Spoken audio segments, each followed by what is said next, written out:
Hello, my beautiful gems. Welcome to Friday Night Live Intuitive Oracle. I don't know what's going on behind the scenes with Ghost Dragons. He's kind of a creep, just so you guys know.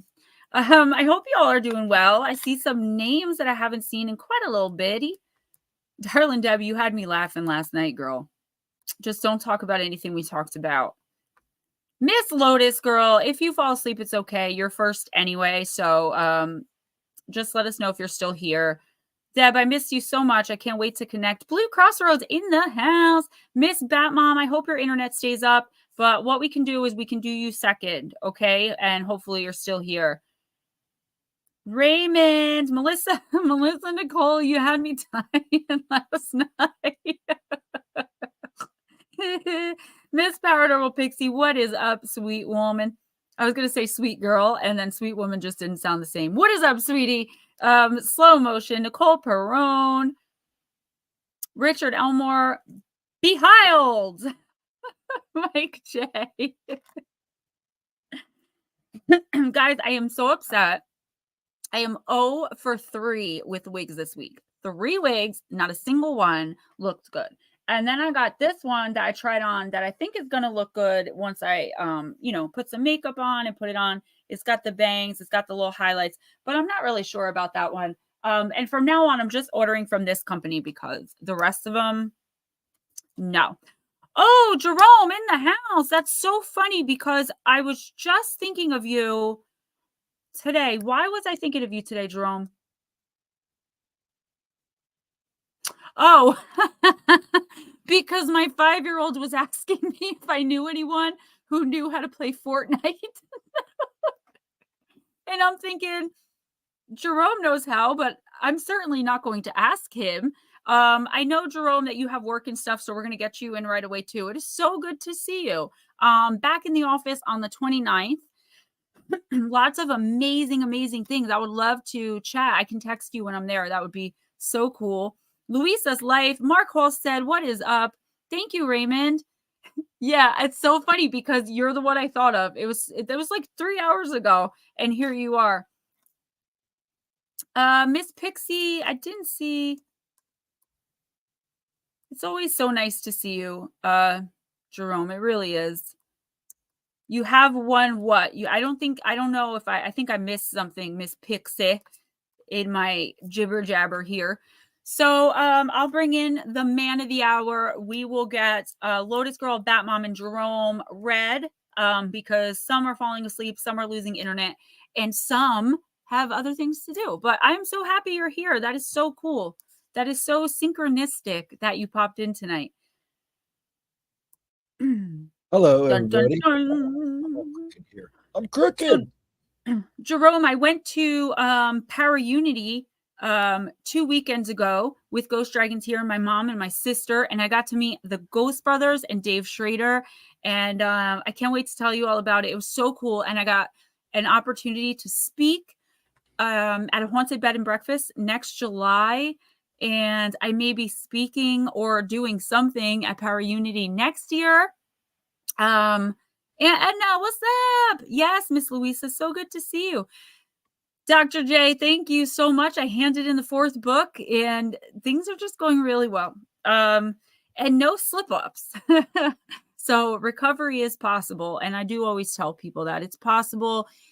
And honestly, I just faked it till I made it. So right back at you. Let's just get started. Yeah, I've got some things I want to talk about, but I'll work them in to our show here. I'm so happy to see you guys. Thank you all for coming and hanging out. Louisa, nice. Good having off. Yeah, Edna, I hope you're feeling well, or at least better than last week.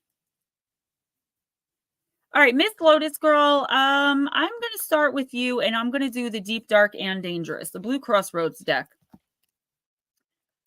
A lot of stuff going on, guys, behind the scenes. Just like I'm getting a little bit bigger now, and my channel is not even that big. I'm almost at 3,000 subscribers. I got 5.3K on Facebook, which is pretty cool, right? Because I don't do other social medias, but people are getting picky with me.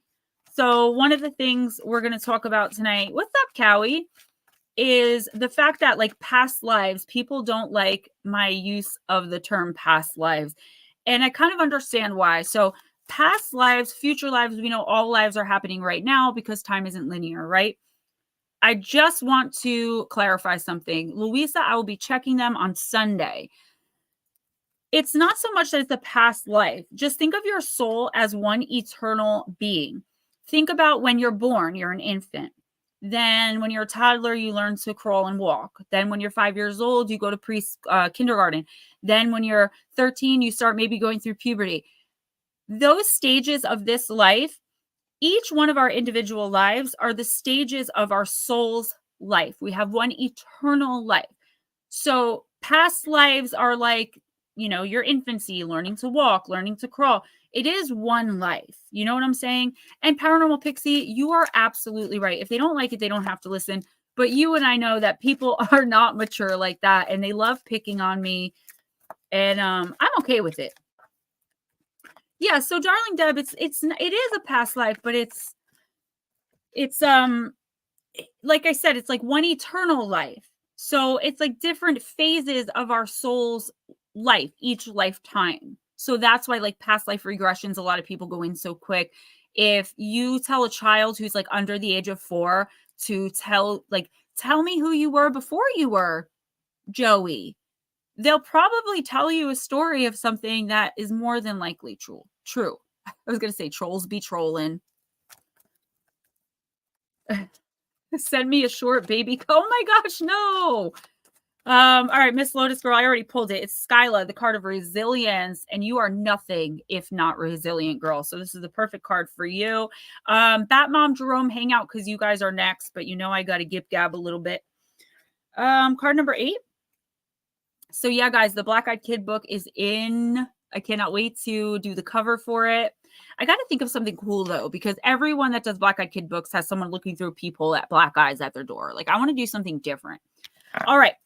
Lotus Girl, life throws adversity at you. There is no escaping this, yet building resilience allows you to handle this better. Building flexibility is a key to developing resilience. Righteous anger is not shameful. We talked about this last week.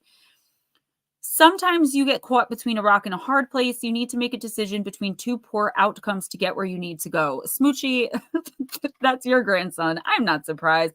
Nomeo, what is up? No, that's not... Who just said that? Oh no, darling Deb. I'm sorry, Lotus. It is. Past lives are real, but what I'm saying is it's not a separate life. It's a continuation of the same life, of your soul's life. Each individual lifetime is a different part of your soul's life. So it's like being an infant, being a toddler, being a kindergartner, being a teenager, we go through all these phases of our life. Think of our soul as having a life, and every single lifetime we have is a part of our soul's life. A little hard to explain. Well, you know what I just found out? My son, Blue Crossroads is actually in here, Aunt Anna. My son is commenting now on my YouTube videos, and people are like, people are very confused because, you know, he doesn't know how to spell yet. All right, Lotus Girl. Most people who know of Skyla were introduced to her through Homer's epic, The Odyssey. Odysseus wants to return home with his men and is told that he will have to pass through the Straits of Messina, close to 2 monsters to do so. Skyla guards one side of the rough and narrow water opposite Charybdis, another monster in the shape of an inescapable whirlpool. It's said that the 2 monsters were in an arrow's range of each other, so that if one didn't get you, the other certainly would. So, who was Skyla, and was she always a monster? There are a number of origin stories of Skyla, but again, most relate to a woman being jealous. Lulubelle, what's up? And harming her enough that she becomes monstrous, a repeated motif in the ancient Greek world. Yes. Absolutely, Miss Pixie. Before she was turned into a monster, she was a beautiful sea nymph, daughter of Phorcys and Sato, deities of the sea. They were also the parents of the Gorgons. In one myth, it said that Skyla was transformed by Poseidon's wife, Amphitrite, by placing a poisonous potion into the pool, in which Skyla bathed. Poseidon had his eye on the beautiful Scylla, and Amphitrite became jealous. The second myth featured the handsome Glaucus, a sea god who fell in love with her, but whom she rejected. He asked the sorceress Circe who he was friends with for a love potion to assist him. Circe, however, was in love with Glaucus herself. Instead of the love potion, she created a drink that turned Scylla into a monster. In the movie 300, wasn't Circe a guy? I think so. Scylla then became a frightening creature who no man would ever find pleasing.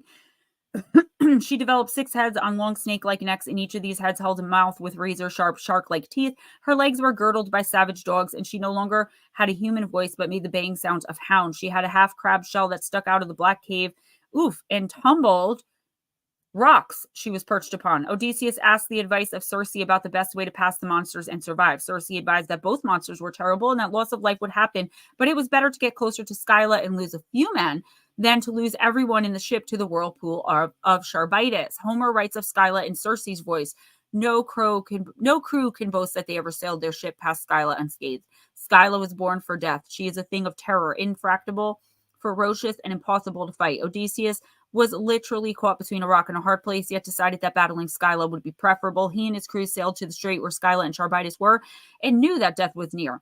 In a much later story recorded in Eustathius's commentary on Homer, it was said that the hero Heracles encountered Scylla during a journey to Sicily and managed to slay her. Her father, the sea god Phorcys, immediately applied healing flaming torches to her body, and she returned to life. Again, Scylla rises, righteously ferocious, and to thwart yet another pesky hero. Your crystal companion, Lotus, is Serpentine. That is like one of, if not the favorite of mine. And your plant companion is the sea onion. I don't even know what a sea onion is, girl, but go get you some. This is they talk about her being stuck between a rock and a hard place, right? The lesser of two evils is still evil. The devil, Do you know what I'm saying, Lotus? And it's like everybody goes through these periods of trials and tribulations. And at any point in anyone's given life, like somebody is always going through something. The thing with you, though, is that you always seem to be between the rock and the hard place. I really see for you, and it's not in the next week or two, but it's like coming towards the end of December where like all the renewal and rebirth energy of the new year is coming in, where you are finally going to, it's like there are these 2 major things happening right now. And if you really think about it, I'm sure out of all the things going on, you could pick 2 major things that if they would just be okay, everything else would fall into place.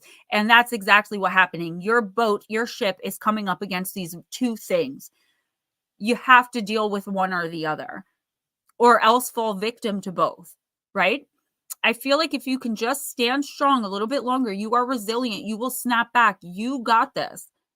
But you have to believe that with absolute certainty that you're going to prevail. You cannot feed negative thought into the universe. You can't do it. It could end up being detrimental, especially with your physical health problems and your husband's. So Lotus, this week and always really, I want you to focus on the positive. Pick 2 things, the rock and the hard place, that if you could just handle those completely, everything else would fall into place. I would say physical health of you and your husband, just as an example. If you guys can focus on nothing but getting healthy, which I know is impossible because you have the business, but I'm just giving you an example. You are going to come out of this relatively unscathed and be able to just move on and take all of the other little things one by one, little at a time. Batmom, I'm going to use Oracle of the Universe. And then Jerome, I hope you're still here because you're going to be next. I sent my mom the link. She said she just wants to come in and say hi and listen in the background because she's cleaning tonight. She's busy. The saying like she's an old soul. Yeah. And some people have had way more lifetimes than others. There are some people, like I can always tell when I meet someone who's brand new. There are those people that do this dumbest stuff. Like you look at them and you're like, why would you? And they're always like that. They seem very simple. Those are usually the newer souls. Long Island Bigfoot, hi. All right, Dandy Andy. All right, Ms. Batmom.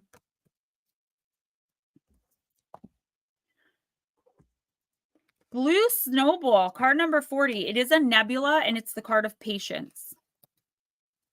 That woman, take it slow. All right, cool, Dr. J, man. I haven't seen any of your nunchuck videos lately. They used to pop up all the time. I was really digging them. I think it's so cool. RJ loves watching them. Wait and see as you are not seeing the full picture. Develop patience. It'll take time to develop mastery. Patience enables you to make better decisions with more information. Go deeper. Some things are worth taking the time. On our own sun will one day look, nope, that's not what it says. Our own sun will one day look something like the blue snowball as it sheds its layers and burns itself out. We shouldn't worry, though. That will probably take another 5 billion years, which is a long, long time to wait. In our fast-moving world, patience is becoming a lost art. Everyone wants things instantly, now, yesterday. Delayed gratification isn't something that we value. When I tell folks how long it takes for me from having the idea to writing to design to publication of my work and for it to end up on a shelf in a bookstore, often years, some people can't believe it. Why would you do that when it's such a long process? But sometimes good things, big things, take time to form and develop. Many cultures that have snow as an element in their environment have stories about the slow forming of snow and the various kinds of snow. Snowflakes are small and fragile, yet if you wait long enough, each flake becomes part of a whole that can be heavy, powerful, and strong. Think of a snowball made of thousands of individual snowflakes, light and weightless. Yet place pressure on them and form them into a ball, and you have something radically different. Is Dogman in here yet? I want to talk to him about something. The blue snowball is a planetary nebula, meaning it is ejecting ionized gases in a late stage of its lifespan. It is a beautiful and colorful nebula and what astronomers call a red dwarf. Words of power. I am patient and can see my goals through to the end. So, Batmom,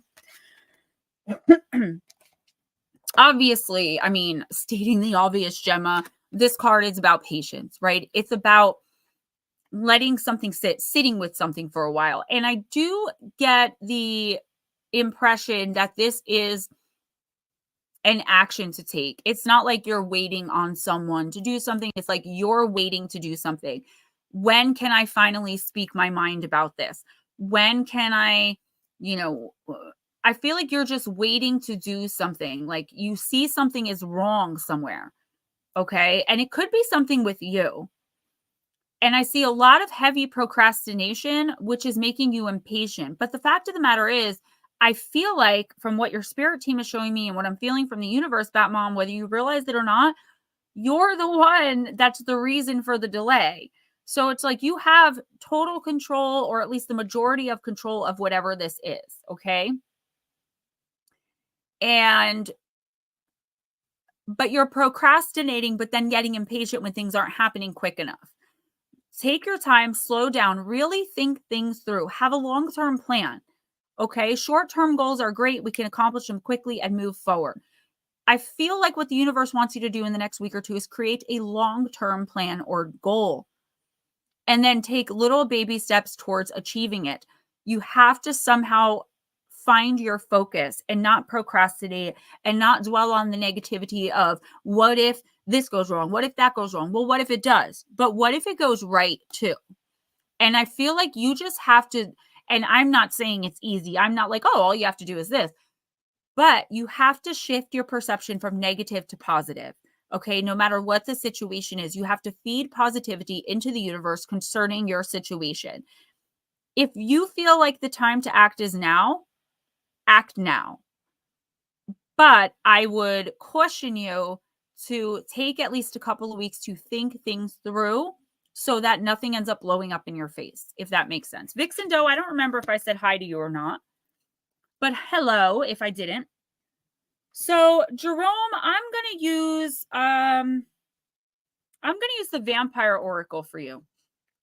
And then we're gonna get right back onto the list, guys.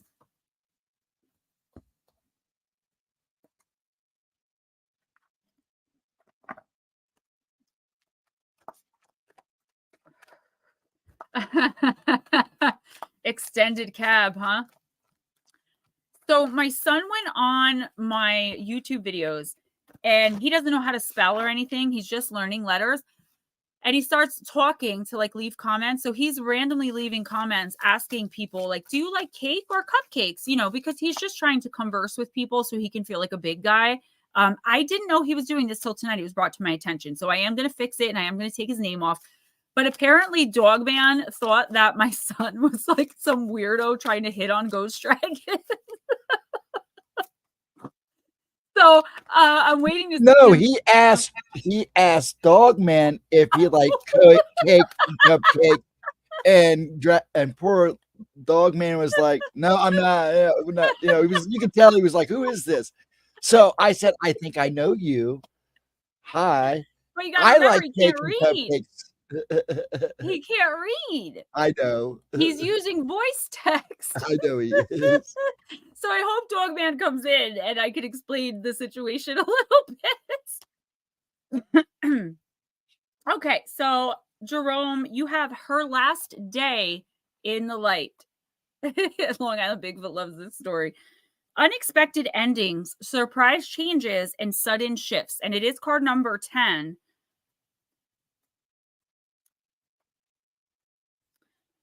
Guys, I got my Angel Numbers deck and the Gemstone Whispers deck. So I did shorts with them. So make sure you guys are checking out the shorts. All right, card number 10 for Dr. J-Man. I say it all the time when he's in here, guys. If it wasn't for that man, he played a huge role in literally saving my life. So if it wasn't for him, I probably wouldn't be here. Everyone played their part. That man is heaven sent. He's, you know, just an amazing, beautiful soul. And I'm glad that he came in here. It's so nice seeing him. Hit the like or Bigfoot will hit your house at 3 a.m. Do the right thing. Hey, listen, every time you like one of my videos, a black-eyed kid finds its forever home. I'm just saying.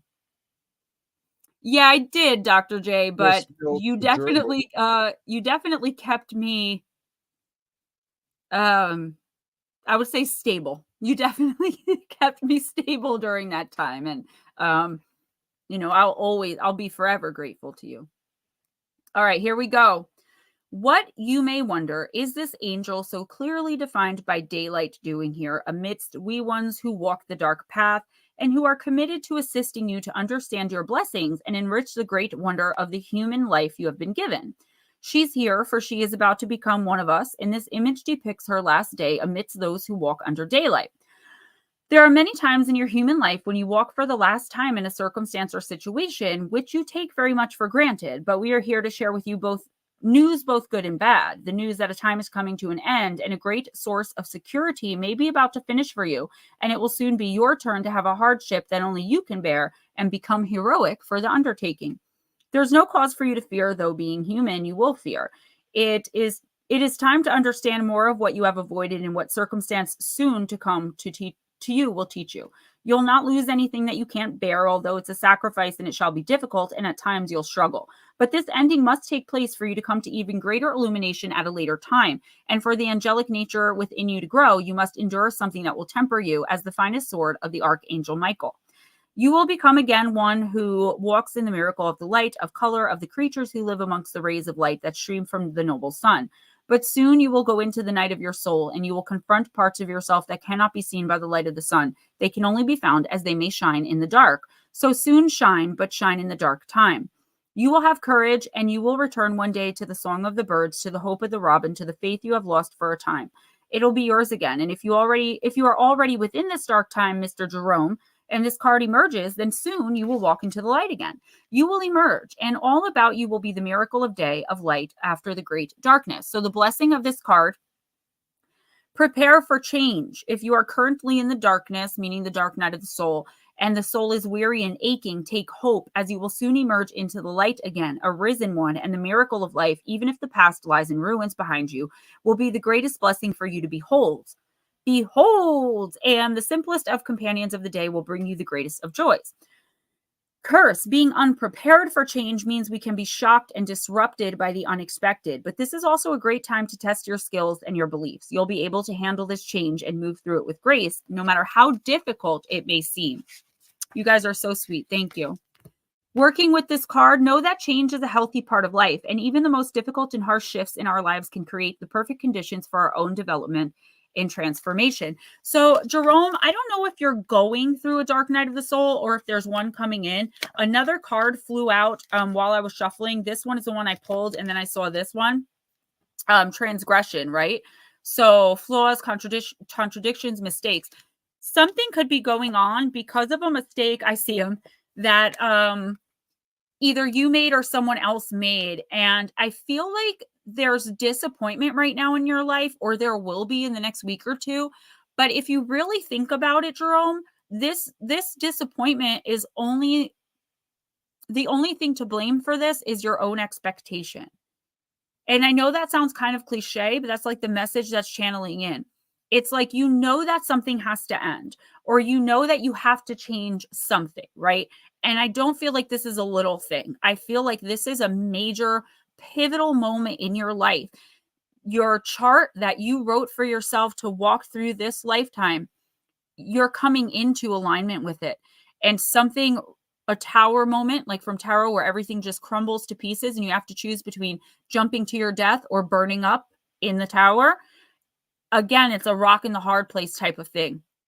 But I feel like if you can look at this and approach this with positivity in your heart, finding the tiniest little lessons, finding the most amount of love in all of the people around you and all of the things that you do in yourself, you'll be able to quicker get through this. Now, if something just came to an end, came to a conclusion, if something big just changed and you're currently in the midst of dealing with it, this is the universe saying, don't worry about it, because by the new year, with that rebirth, regenerative energy, it's like you're going to just pop right out of it, and you're going to immediately start seeing the lessons that you learned in this situation.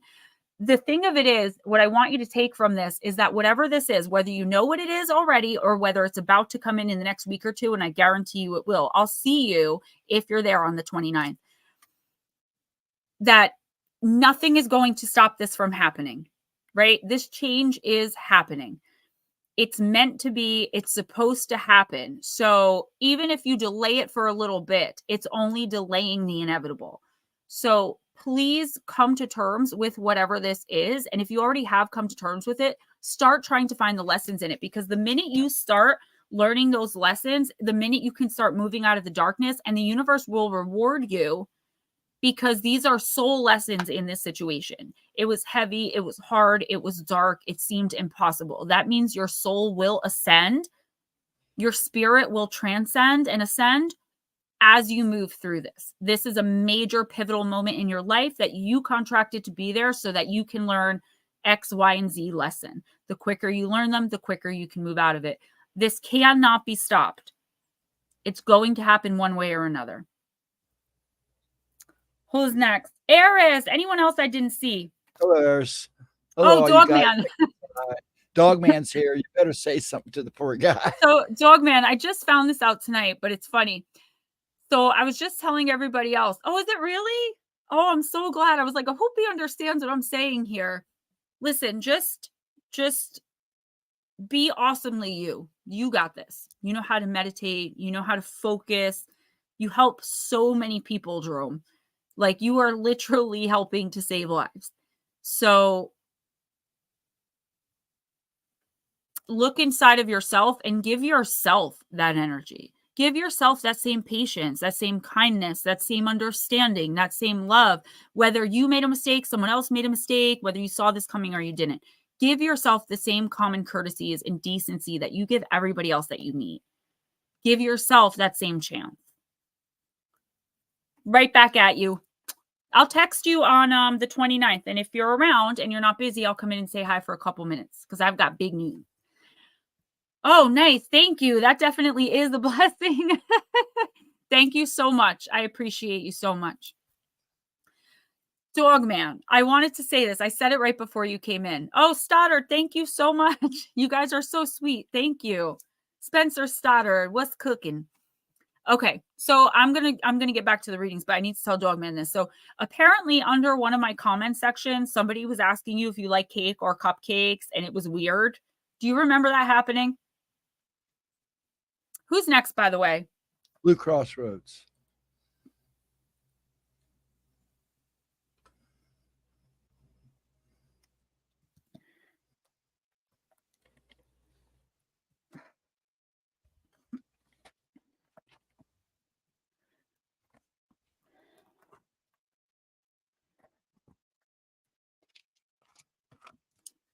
I'm just waiting for Dogman to answer me.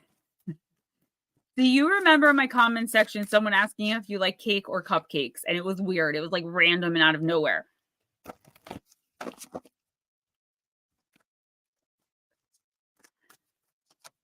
Thank you, Mark. Blue Crossroads, this is for you. Oh, you don't want one. Okay, who's next?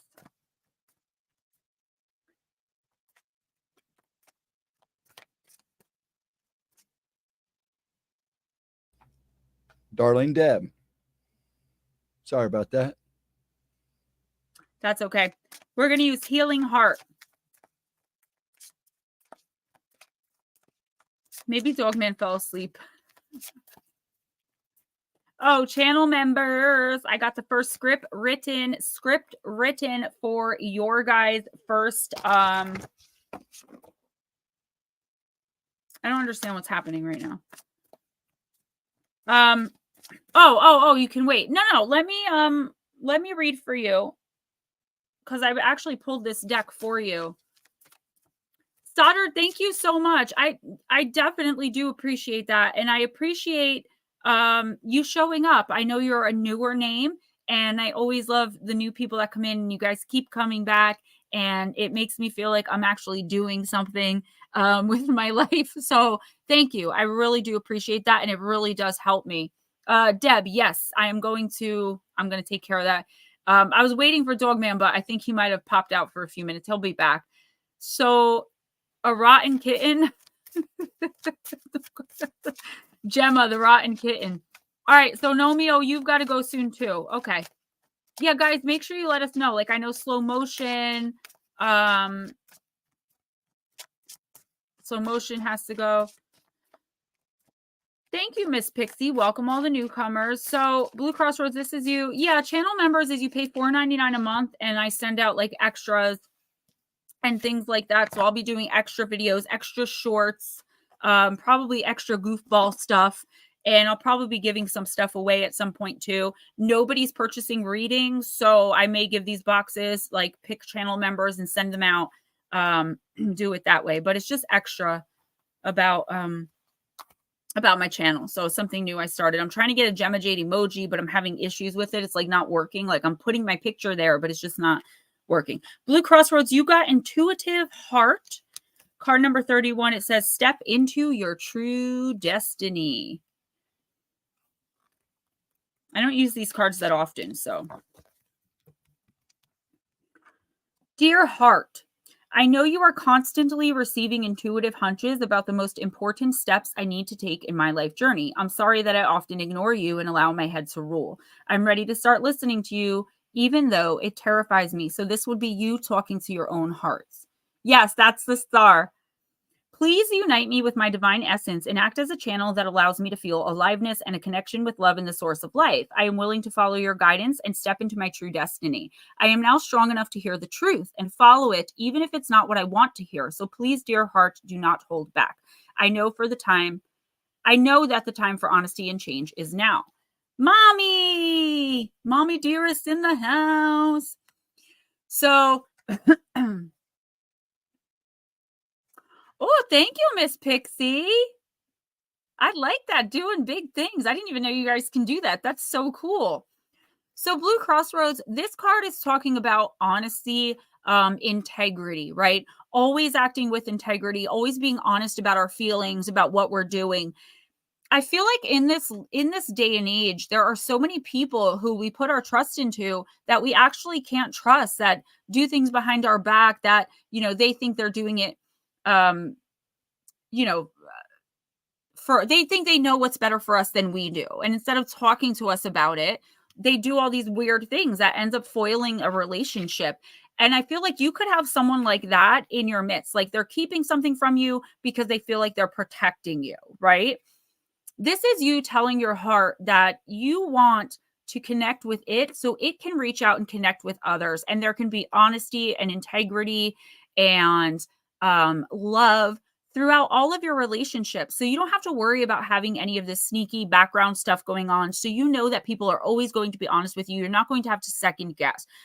I feel like you need to do a cleaning of your friends list. I also feel like you may have some amends that you need to make with people. I feel like there could be some things. I feel like this goes both ways, like you with other people and other people with you, where it's like this person or these people are afraid to tell you what happened because they're afraid of how you're going to react. It could be something they feel very shameful about, or it could be something you find out that they did that they're like, well, I don't care because I did it to protect you. And then you have to make these decisions, right? This is you opening your heart in the next week or two to the people around you and really using your intuition, using your heart. And now I never tell you guys to use your heart because your heart is the biggest deceiver. But apparently the universe thinks you should be thinking with your heart in the next week or two to try and snuff out the dishonest people in your life.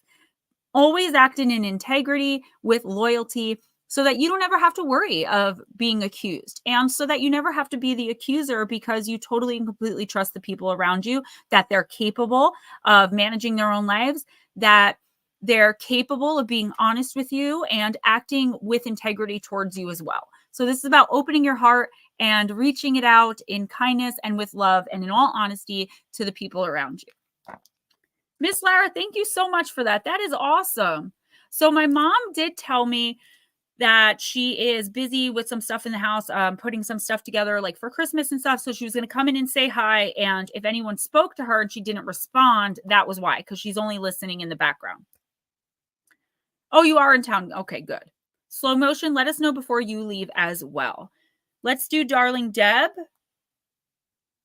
Yes, we're going to do Darling Deb, then slow motion, then we're going to get Andrew out of the way, then we're right back to the list again.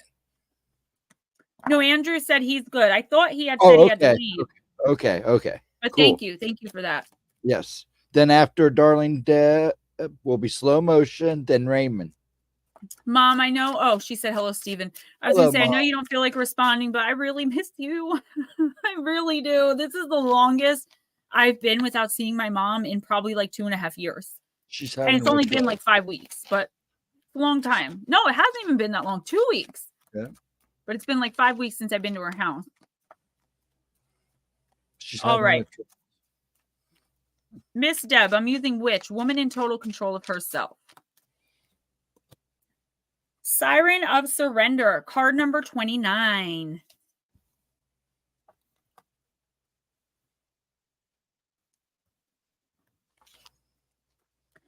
This is a time to let go. Although underappreciated, there is power in surrender. A wise sage once advised, what we resist persists.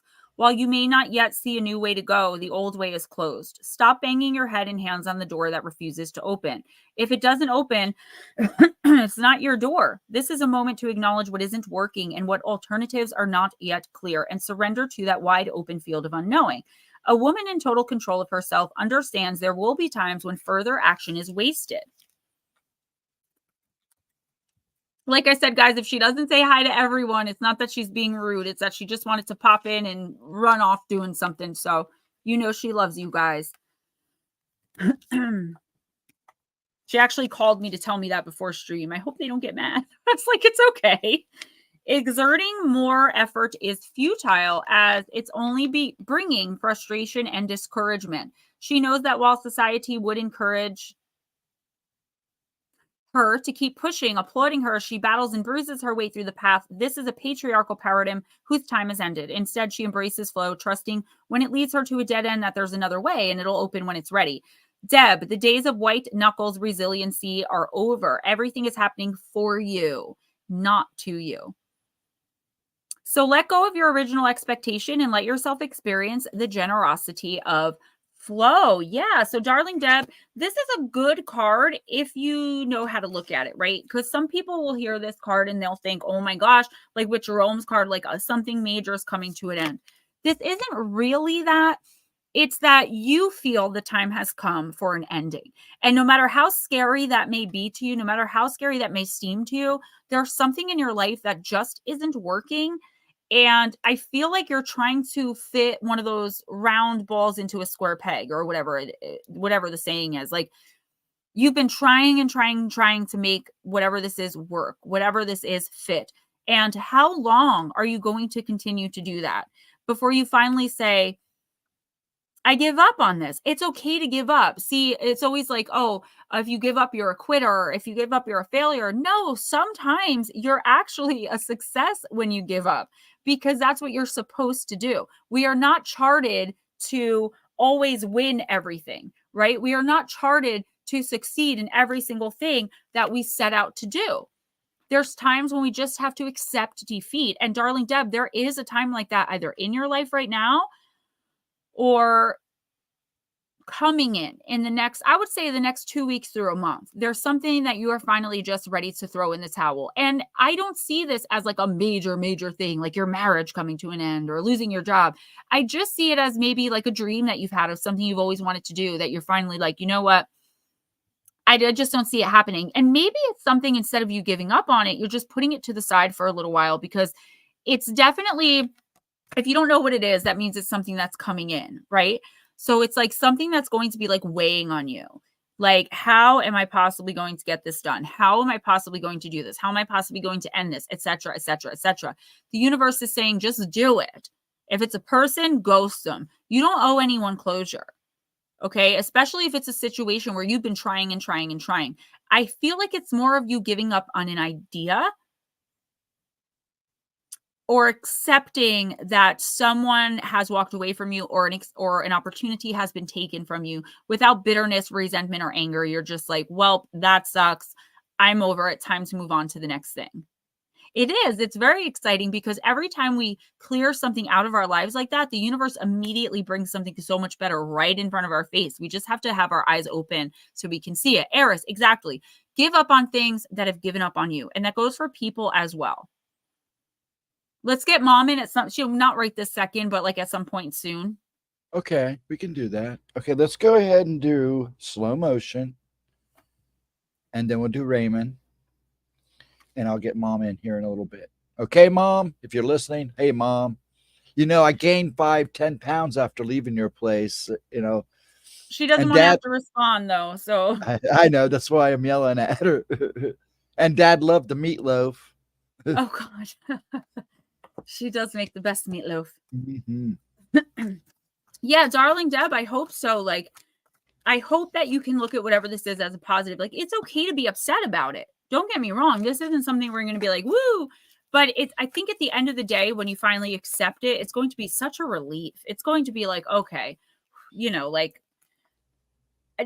one less thing that I have to think about and worry about now. Now, what's next, universe? Try it on me, right? I love meatloaf. I make a really good meatloaf. My mom makes a really good meatloaf. All right, slow motion. This is all you. Ow. Darling Deb, yeah, I think a lot of us go through that where we second guess ourselves, because we know deep down inside what's right, but that doesn't always mean the world cooperates with us, right? We know what's right. We know the right thing to do. We know in most situations, because we go with our gut, we go with our heart. But the world doesn't do that. You know, the world is cold and mean a lot of the time. So we do second guess ourselves. Like, are we the ones that are wrong for being so enlightened and open and loving and kind? We're not. It's just, it's not our time yet.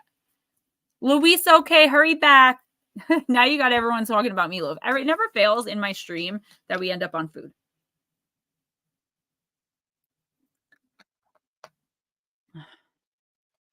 Paris, oh my gosh. Bars. You are full of bars tonight. Closure can happen in the form of understanding things years down the line. That's the first stage of a spiritual awakening. When you just, one day it's just like, you're just not the same person. You don't enjoy the same things. You don't enjoy being around the same people. Everything feels weird. You feel uncomfortable in your own body. You don't know which way is up, down, left, or right. You feel like you want to crawl into a hole and stay there for a few years until the world changes around you. That's actually the beginning of you learning some really serious and important life lessons. Slow motion, you got Little Wolf Girl, card number 18. I'm guilty of it too. I was talking to my mentor the other day, and he was like, do you even know like how much knowledge you spit and put out there on your live Oracle show? He's like the sage advice, the words that come out of your mouth, how you're helping people. He's like, and then you sit here and tell me that you're an idiot, or you sit here and tell me that you're not good at this or that. He's like, you know all this stuff because it comes out of your mouth. And I'm like, yeah, but I'm channeling it. He's like, there's no way you don't retain this. He's like, so why do you do that? And I guess I'm just programmed to do that, right? We have to be humble, right? We have to, let's not like proclaim too much of our righteousness or our goodness. Why not? If we're proud of who we are, we need to be proud. Slow motion, this small girl who changes in the woods under the full moon into a creature wild and undomesticated remains gentle, soulful, and true to her essence. She wants you to know your solitude is your sanctuary. She wishes for you to know you are changing and showing more of your true self. She wishes you to know that while these changes will be empowering, at first they'll make you vulnerable, fragile, and open, as she is if you gaze deeply into her eyes. You must wear a symbol of what you are becoming at this time, as she does, and take on that which you wish to change into. This will become your talisman, and it holds great magic within it. Choose this alone. Wolf, yes, Miss Smoochie.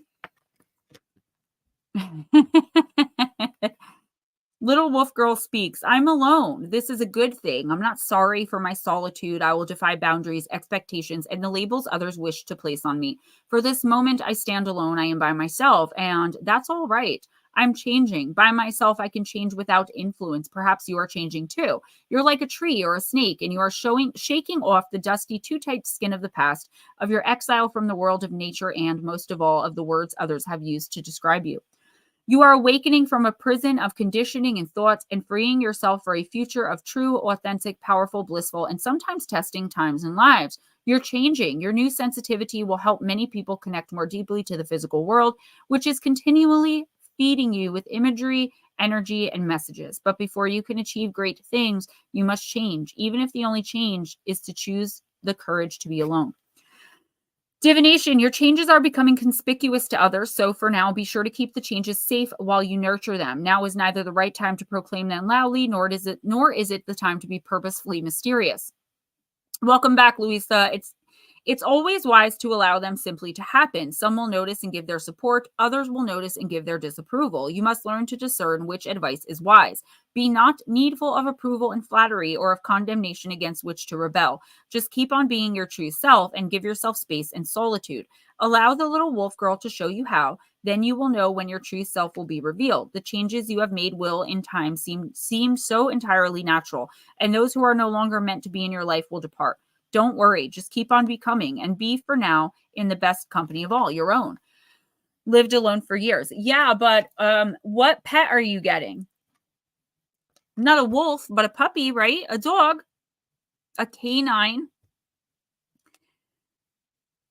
This is a soul animal. So I don't know if you picked the puppy out or if you're going to, but follow your intuition on that if you haven't already, because this is a soul connection with this animal, okay? I do feel like this reign of solitude that you've had is going to be coming to an end sometime in the beginning of next year. So it's like, this is off card, but it's like, don't get so used to being alone that you aren't willing to be around people when you need to be. Don't get so used to taking your own advice that you are blocking out other people's. Listen, you can ask 10 people for advice. They can tell you 10 different things and you can go and do something completely different from all of them. That's your prerogative. That's your right. But that doesn't mean you can't listen and take into consideration what other people are saying. This card is telling you to enjoy your solitude, enjoy your own company. And absolutely you should be. But I do feel like it's also telling you to be careful. Be careful who you let in, because I feel like there could be someone that like sees your solitude as like a vulnerability who's going to try to come in and like manipulate you. This is a very off card message, but it's what I'm getting. So just kind of stick to yourself. You don't have to make any kind of statement about it. It's just who you are. It's what you've been doing. But also don't be afraid to get to know people. As long as you're following your intuition, you're following your heart, because you right now you're also on like a collision course with your soul contract, with your path. So everything's going exactly how it's supposed to go. Once you start bringing in outsiders where they don't belong and taking everyone's 2 cents to make your dollar, that's when you start having problems. Stick to what you know, basically. You ready? Lines up. Okay. Your next is Raymond.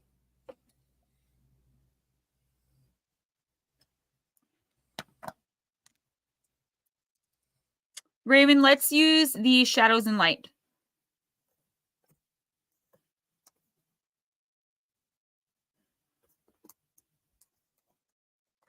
Sorry, I got new nails.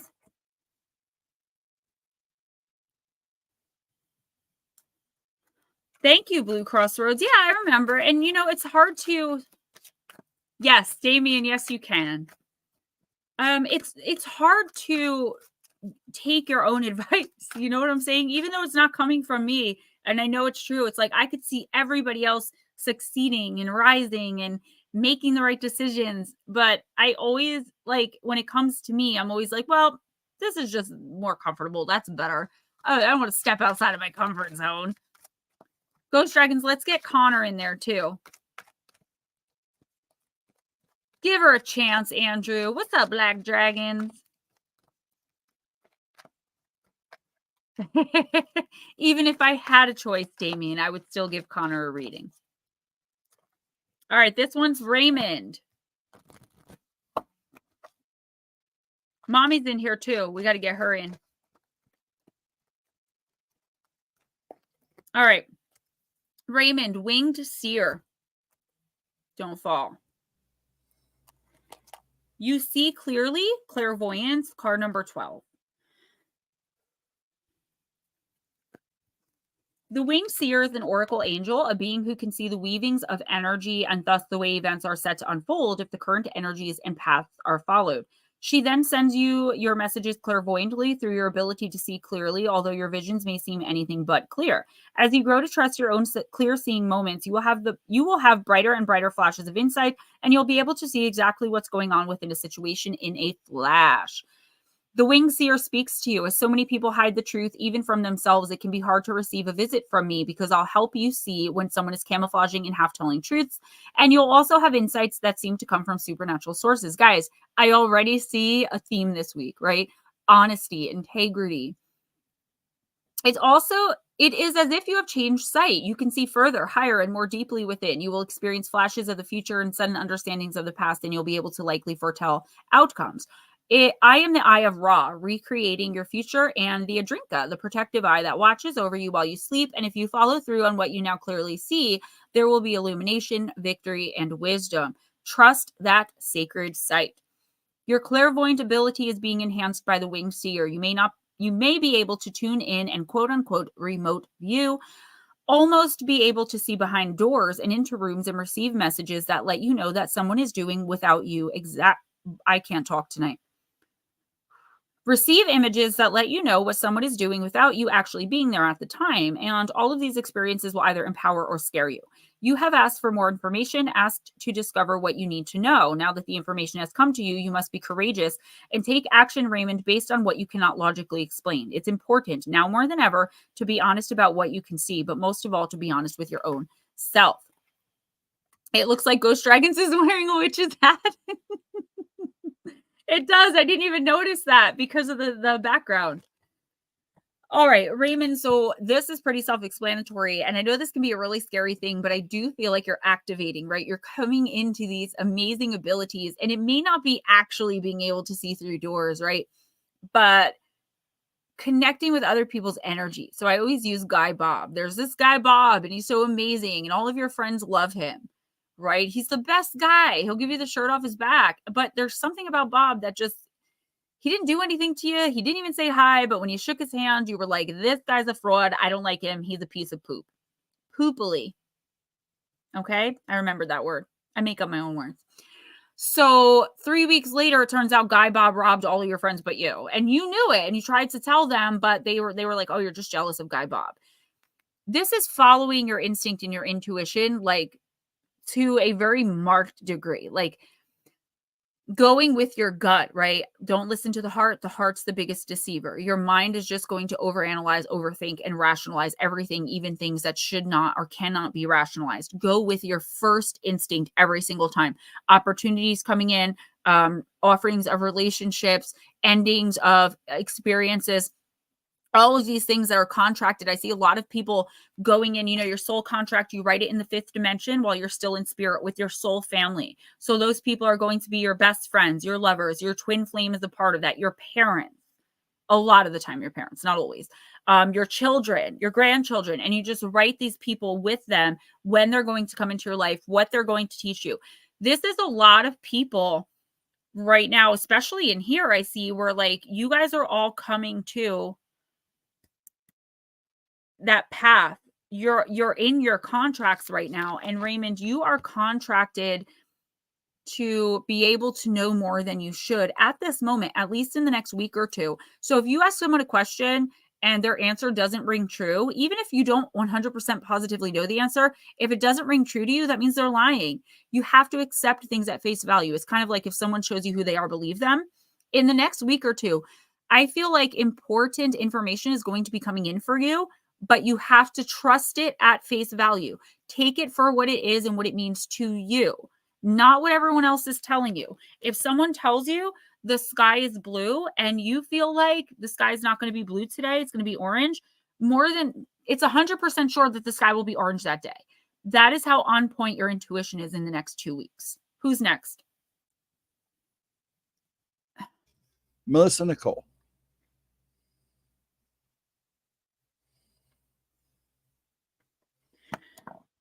Let's do For the Love of Dragons.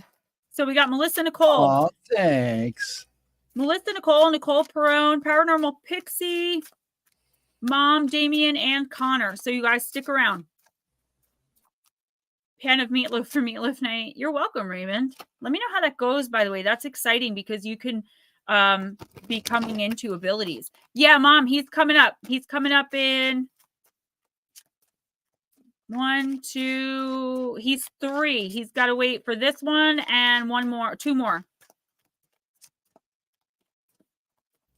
Only because I called them already, and I'm just trying to get the leads going too. So card number 1, Melissa, the Balancer. And guys, I'm tired of people making comments that the show would be better without Ghost Dragons and that he always seems like he's annoying me. I don't want to hear that stuff. And if anybody says that, I'm going to take them off my channel. You guys aren't saying it, but he won't tell me who does. So just putting it out there. Before you act, take a moment to balance. Every dragon knows the best pounce comes from a balanced position. Whatever you're up against at this moment, the sacred pause is needed first. Don't decide. Don't act, Melissa. Take a moment to consider all the options and find your footing. Clear thinking, compassionate feeling, and balanced power are what is needed right now. So this is not acting on impulse, right? This is you taking a moment to really think about what you're going to say, how you're going to say it, right? You can get your point across without being rude, obnoxious, or unkind, or even confrontational. I do feel like this is a confrontational situation, like something that you're trying to, put your foot down with something. But the universe is saying you're acting outside of your spiritual character. So even if people know you as a B word, you no longer should be behaving that way, right? According to your contract, according to spirit, according to your team. It's like now is not the time for toughness, for hardness. It's the time for kindness and love towards yourself. And the best way to be kind and loving towards yourself is to be kind and loving towards others, even those who treat you like poop. It doesn't sound fair, but I promise you it is, because the only thing that matters in the world is love. At the end of the day, that's all that's going to be left. Melissa, I know you're going through a really hard time. I know it seems like from what I'm seeing, like you're having a lot of issues, but you're also having a hard time standing your ground. And I feel like you're getting to the point, like your breaking point. Trust and believe that within the next 2 weeks, if you just continue to maintain, take deep breaths, learn how to sit with something for a minute before you snap, you are going to feel much better afterwards. It leads to a lot less having to apologize. It leads to a lot less overthinking because you're not analyzing, should I have said that? If you think about it for a minute, it takes away any opportunity for regret. So please try in the next week or two not to let anyone get under your skin. There is someone here that is purposely picking at you, trying to get you to react. Do not do it. It's going to take you back a lot of steps. Nicole Perrone. Let's do myths and mermaids, the Oracle of the Water. Cindy, hi. And keep praying. If that's what you do and that's your comfort, please do that. And that's exactly what the card is talking about. Like, we don't always have to be the tough guy or the tough girl. I gave up on that a long time ago. Unless you mess with my kids, then we're going to have a problem. Then you will be worth the herbs. Let me tell you. Nobody else is worth the herbs to me. You mess with my boys, we got problems.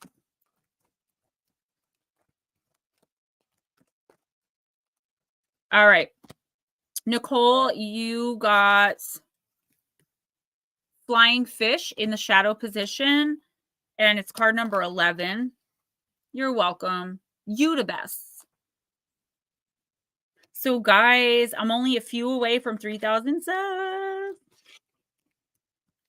All right, Nicole. A butterfly-winged angelfish glides effortlessly through the air before a pleasantly pastoral scene. The juxtaposition between sky and sea suggests a feeling of incongruence, yet the fish appears content with its surroundings. The antithesis, which is the shadow of this card, home is where the heart is. Nicole, you have been feeling the pangs of homesickness, and it's time to acknowledge that you're unhappy in your present situation.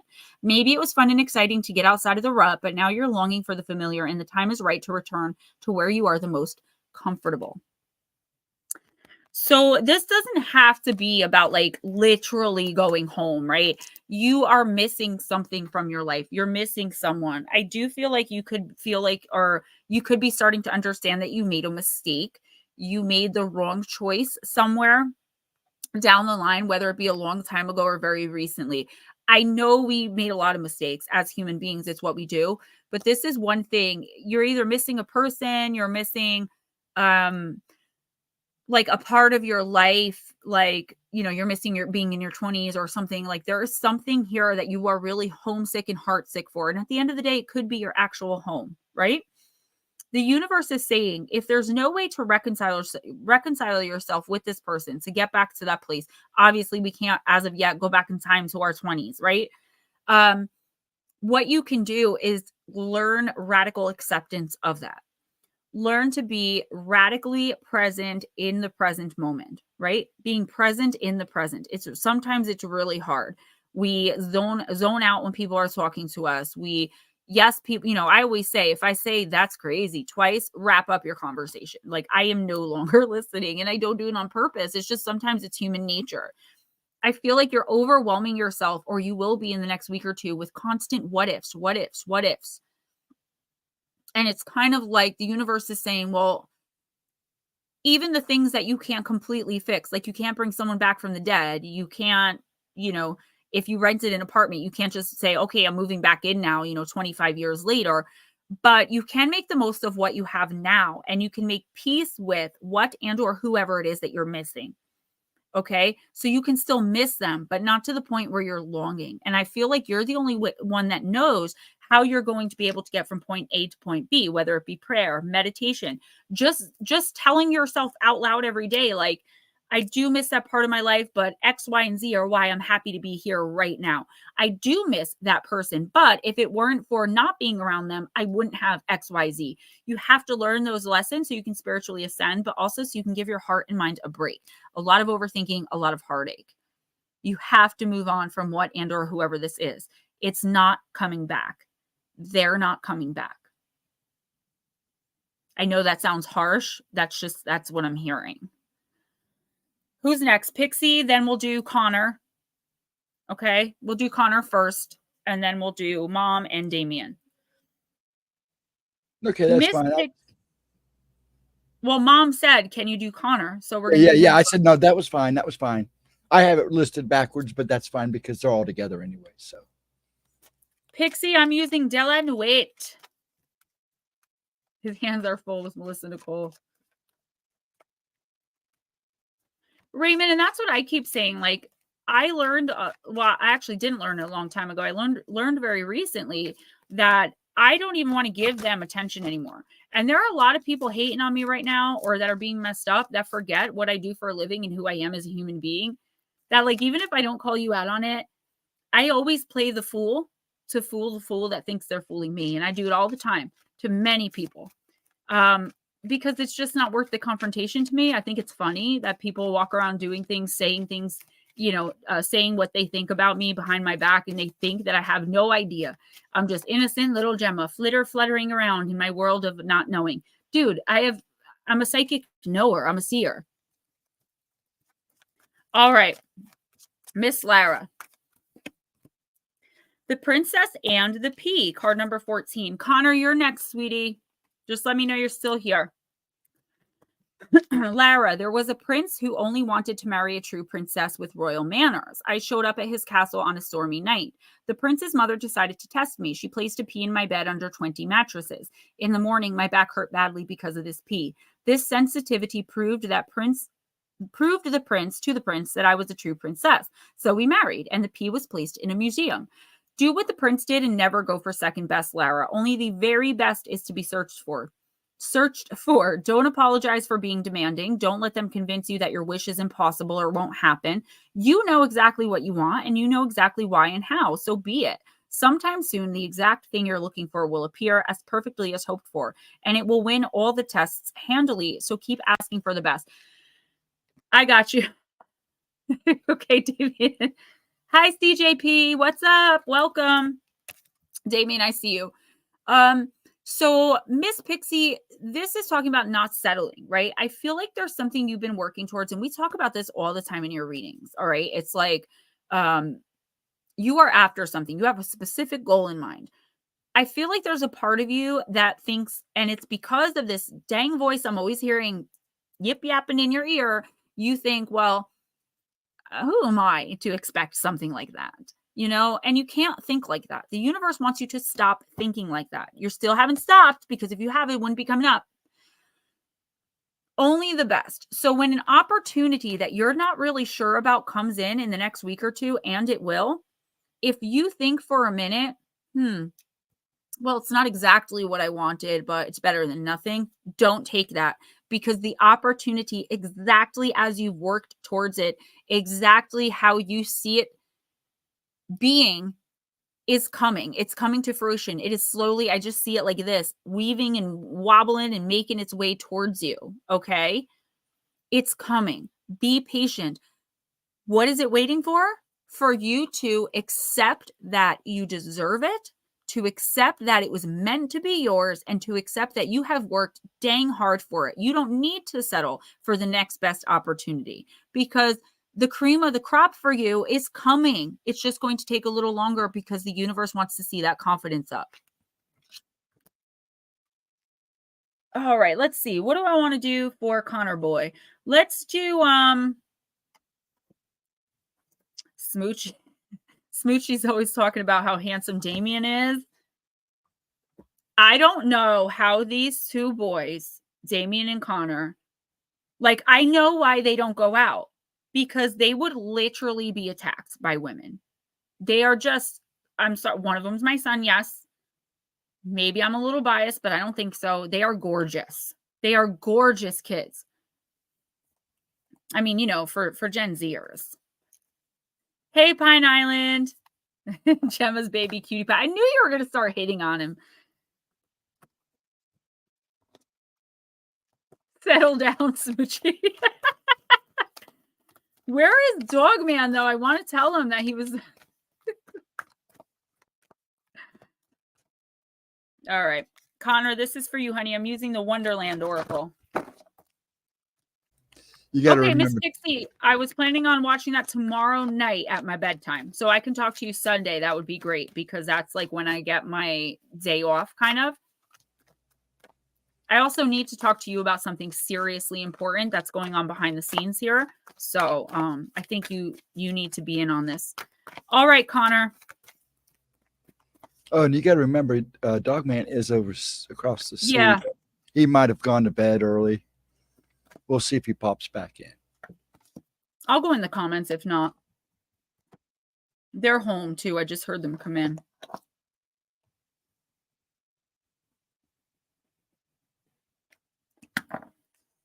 I don't know how that happened. That was really weird. So a divine circus card was in the, and of course I pulled it. That has never happened in the 3.5 years I've been reading, Connor. So thanks. You just made a fool out of me, but you know, whatever. I pulled a card. I look at it. I'm like, that's not Wonderland. All right, here we go. Here is your card.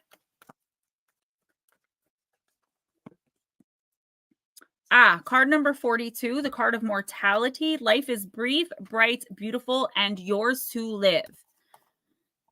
And it is in the upright position. So if that there king was to wake, added Tweedledum, you'd go out, bang, just like a candle. I shouldn't, Alice exclaimed indignantly. Life is, as Tweedledum points out, a strange thing where we can just go out in a moment.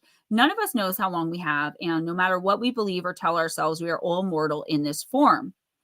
This lifetime is just one brief, bright jewel. Alice denies this, but it's the truth. We're all mortal and we all pass. Don't worry, this is not a card about actual dying, okay? I'll explain. We must know this so we can hold on to the precious gift that is this existence. When this card comes, it doesn't mean you're about to die. It's not a card of death, but a reminder of the beauty and the fragility of this existence. It urges us all to take this life and make it as beautiful, as meaningful, and as full of adventure as we can. Too many of us live as if this life is a burden, awaiting another lifetime or a quote-unquote heaven, which will save us from the difficulties and challenges of being mortal. Instead of living as if there's a forever or a better place to go, or as if other lifetimes of existences in the afterlife will be better, live like this life is all you have. Live like this is the very best you are ever going to experience. Live like this is the greatest blessing, the most treasured gift you could ever have been given.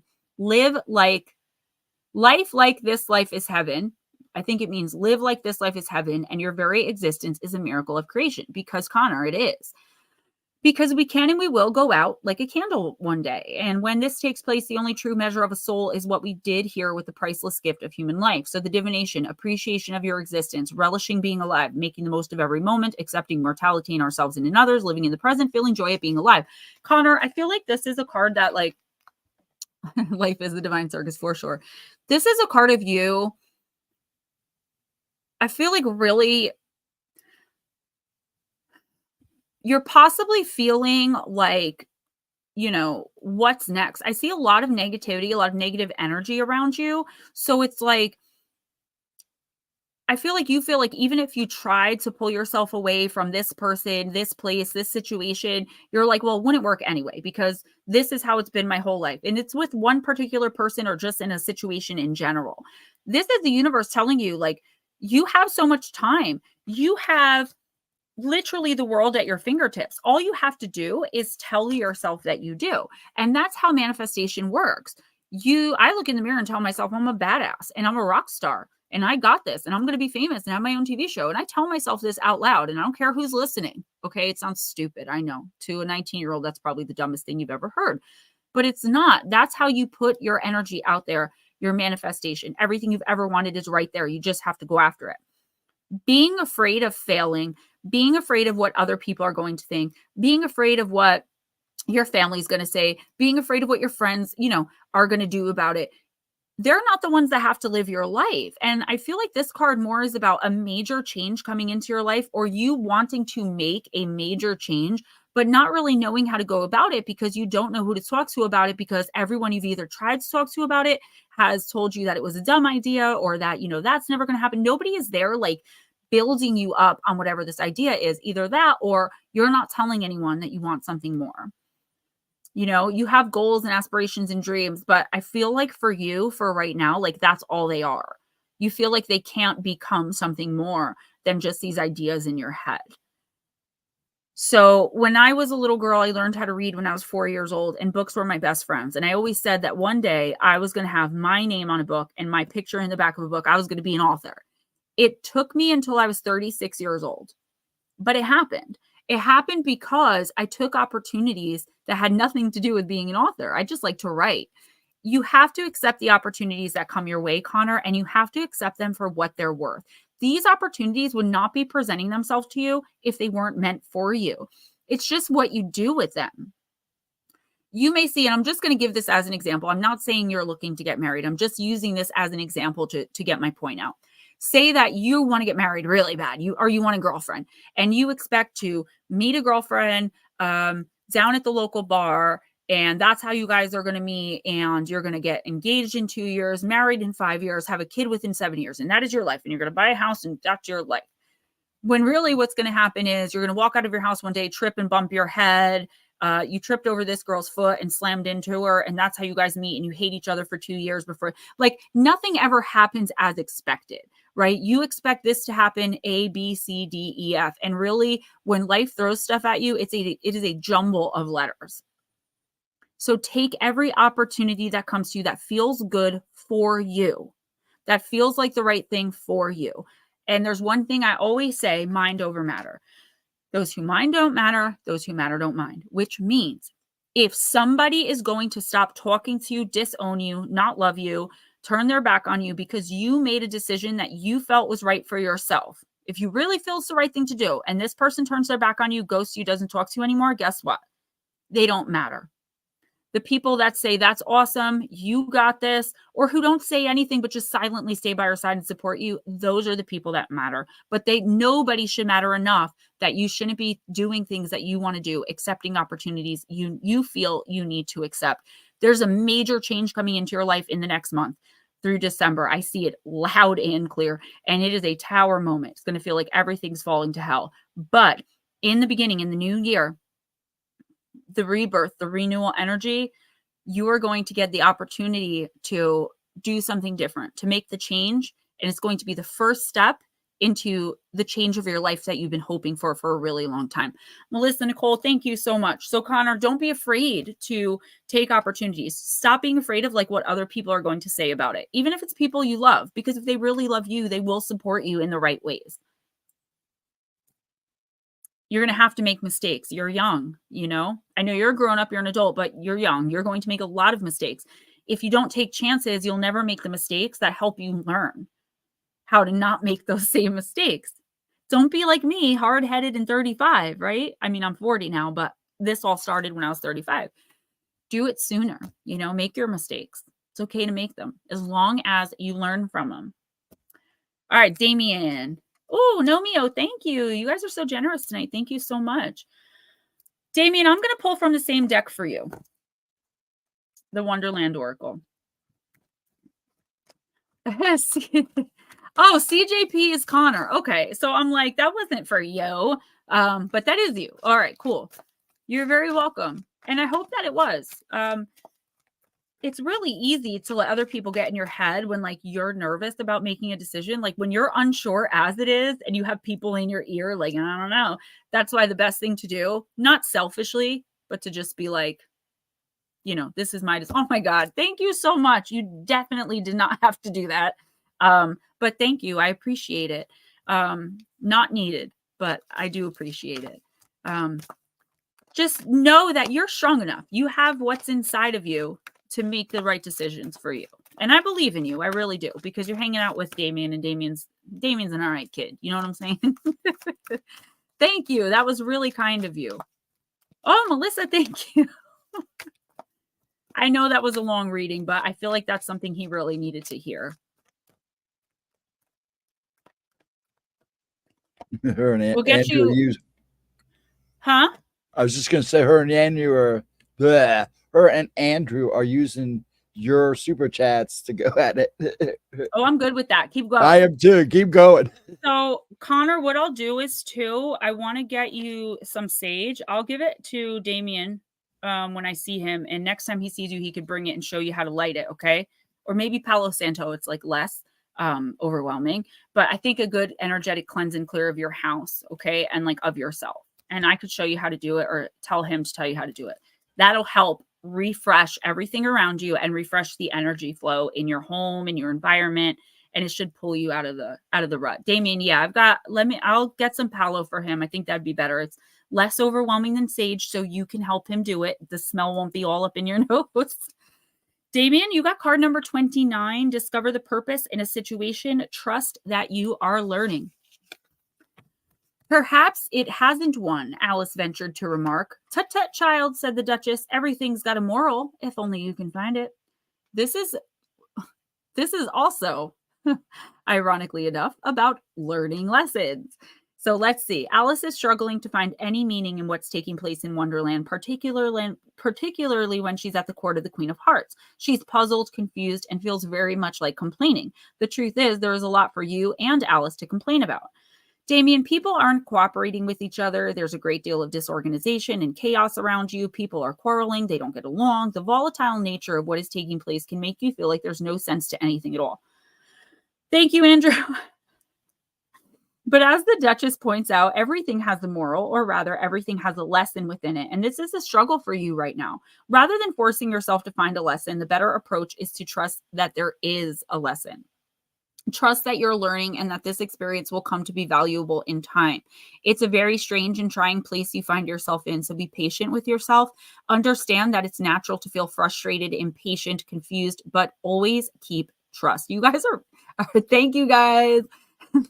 Okay, I said that. Trust there's a reason for this, and in time, you'll come to know the purpose of this bizarre, topsy-turvy, and very trying time.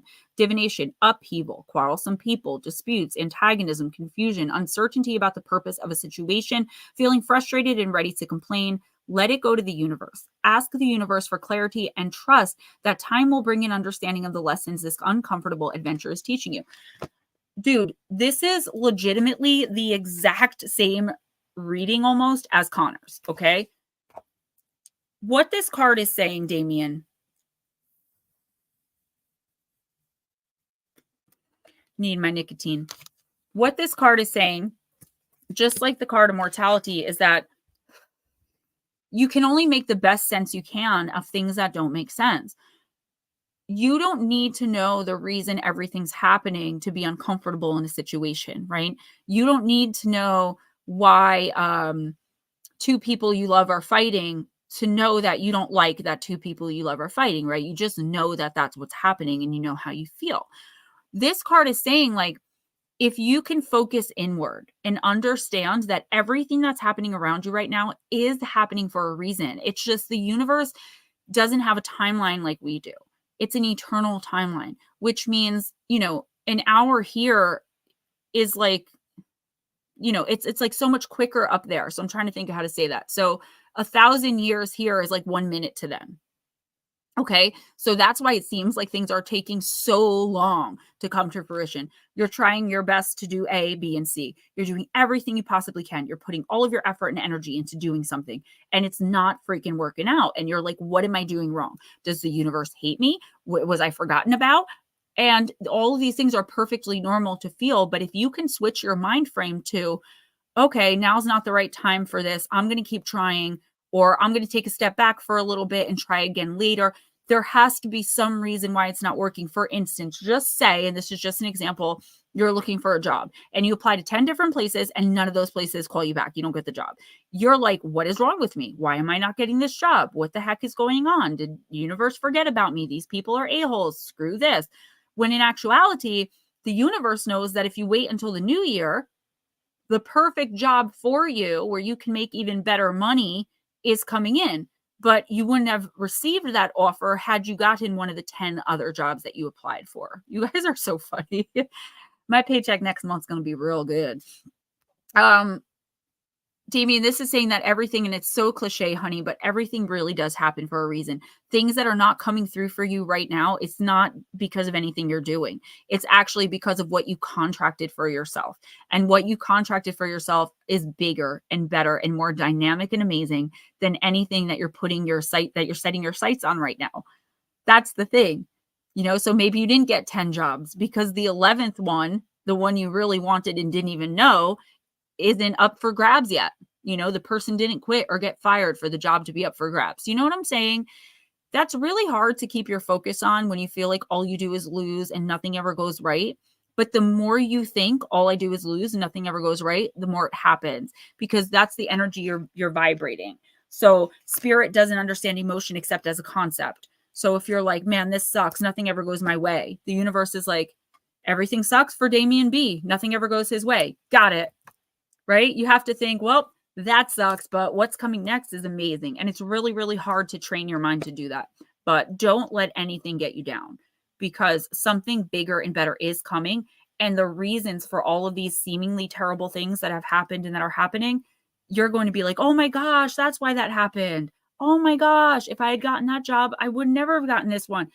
And if you can start to train your mind to think that way earlier in life, you'll be way better off later in life. You're welcome, sweetie.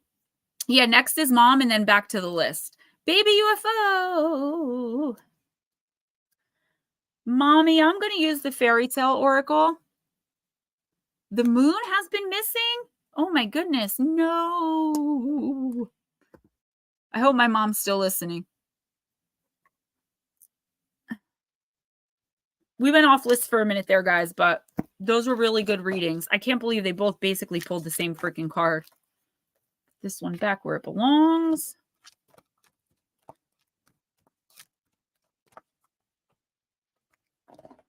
All right, mommy.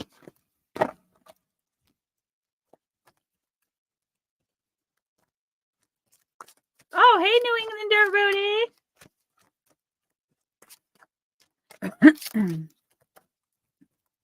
So Netter says he saw it.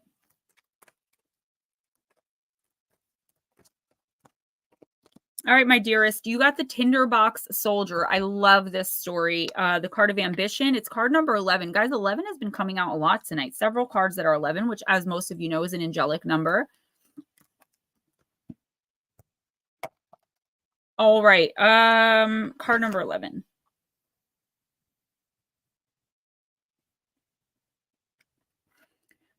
Guys, this is a little bit of a long one. I'll go as quickly as I can. One dog has eyes as big as teacups, another's eyes as big as saucers, and the third eyes as big as towers. They are the guardians of 3 chests of coins, copper, silver, and gold, and they obey the bidding of the owner of the little tinderbox, which contains a flint and a candle stub. Whenever these are lit, the dogs come to do their bidding. A soldier marches along a road. The war is over, and he has nothing except for his uniform and the marching steps he takes. Yeah, my angel numbers. Yeah, Blue Cross Rose. I was talking about them earlier. Along the side of the road, he is greeted by a witch who asks him to perform a task for her, to fetch a tinderbox from deep within the earth through a hollowed-out magical oak tree. In return, he's given a magical piece of cloth to place each guardian on, and he can fill his pockets with as much treasure as he can carry. But when he sees what these creatures guard, and when the witch will not tell him why the tinderbox is so very valuable, he chops off her head and takes the tinderbox and moves it into his new life as a rich man. There's much more to the story than that, of course. He has yet to meet the princess and ask the dogs to do his bidding to find her, but this tale is about the choices his soldier makes in order to quote-unquote make his fortune. He kills. He's a soldier. Perhaps he has done worse, and he's without work, without pay, and quite penniless. He sees a way out and he takes it. He does good deeds and bad along the way, and at the end, he has all a young man could wish for. He has made his fortune, married a princess, and he has control over a magical fortune via 3 magical dogs. The last image is of the creatures staring at the table at the wedding feast. This story isn't over, for the dogs are watching, and there's more to this tale. This is a tale like Aladdin of having control over a magical fortune and what will and can be done to take back the power one has lost in one's life. He cuts off the head of magic herself, the witch, and takes what may have been hers. The tinderbox represents control and rulership and desire to have all that you want. I thought so much about this tale when I was a child. Why did he not simply take the money and create a life for himself? Or would the witch have sent the dogs after him to kill him and keep her secret safe? What are people prepared to do to get what they want and to keep their secrets? I find this very interesting, considering, and I won't say any more about it, except mother, the missing money. In this tale, we see that at times asking for help can be dangerous. It certainly was for the witch. You guys, thank you in advance. Paranormal Pixie, probably. I got a very general one, but I just thought it like resonated with me. And for the soldier, killing comes easy, as do threats throughout the story. When one has power and infinite wealth, you can force those about you to do your bidding, and you can even have the most sought-after treasure in the land, a princess, a royal status. As in the end, the soldier becomes king. The story is also about the impossibility of avoiding fate, for there is a prophecy that the princess will marry a soldier. And no matter how her parents try to thwart this fate, it comes true anyway. So if you have this card, what will you make of it, Mom? that you must choose what you will and will not do to have power and money, that you may be given an offer that can lead to danger and to rewards, that at times you must cut people out of your life in order to keep secrets safe, and that getting what you ultimately want doesn't mean that you're unwatched, for the dogs watch at the wedding feast. There are always witnesses to all the things that we do. So this is your choice. You may choose to be ruthless, and yet you may seem unpunished, but you will be observed and you will never rest easy. This is when we talk about people that we know, Mom, that treat others like complete garbage and just stomp all over everyone and destroy lives, and yet they get everything that they want, seemingly so. Or you can choose to live with different values and live a different life. But if you become like the soldier, you must be prepared to do harsh things for a seemingly great reward. The story is morally ambiguous. Perhaps you'll never have consequences, but the eyes of the dogs will be watching you, the universe. And your soul will know what you have chosen to do, which is karma for your next life. But then what life did the soldier have before him? He was poor, cast out by the war, and had done terrible things. In life, there are always harsh choices. You cannot avoid them, and at times not everyone can benefit from a choice. There will at times be those who are hurt by the choices you make. You must decide whether these choices are worth it, whether they are worth the unending gaze of the dogs of the magical tinderbox. Will your ambition grow, and when, dear friend, will enough be enough? Sonny Bear! All right, so Mom, this is the choice between two options for you in some area of your life, okay? There's going to be one road that everything can come to you so incredibly easy, but you're going to have to do things that you really don't want to do or that are outside of your character. Like in the story, for example, the story is being ruthless, right? He killed the witch, but he got everything he wanted in the end, but he will pay for it karmically. Or you can wait and go through a struggle, go through and suffer, but maintain your integrity and your dignity, knowing that, okay, you may not have everything you've ever dreamed of, but you have your dignity, you have your integrity. How badly do you want whatever this is? And I don't even really know what this is for you, because you're not that person that's like, oh, I wish I had a bigger house. I wish I had this. But there has to be something here that you really, really want, whether you realize it or not. And you're willing to do almost anything to get it. The universe is saying, be careful what you wish for, because in the next 2 months, you are going to receive an answer, a confirmation, an opportunity. And it's going to be your key to everything that you've been looking for, to what you've been searching for and seeking for a really long time. But it is going to come with strings, and you have to decide if those strings are worth it or not. And if you decide that they are, that's fine. We all go to heaven. We all go to source. But karmically, you know how people say, oh, I must have done something really bad in a past life. You'll bring whatever this is with you. And you may have to suffer a lot more in your next life because of it. I don't know, Mom, what this is, but I guarantee you I will be on the lookout, and I will be giving you a personal reading soon. All right. Now that I got my family out of the way. Oh, I wish I have 1 million views, but I'd rather have $1 million. What happened? I'm just telling you, Richard Elmore was next. Richard Elmore? Okay. Let's do Richard the Sacred Forest.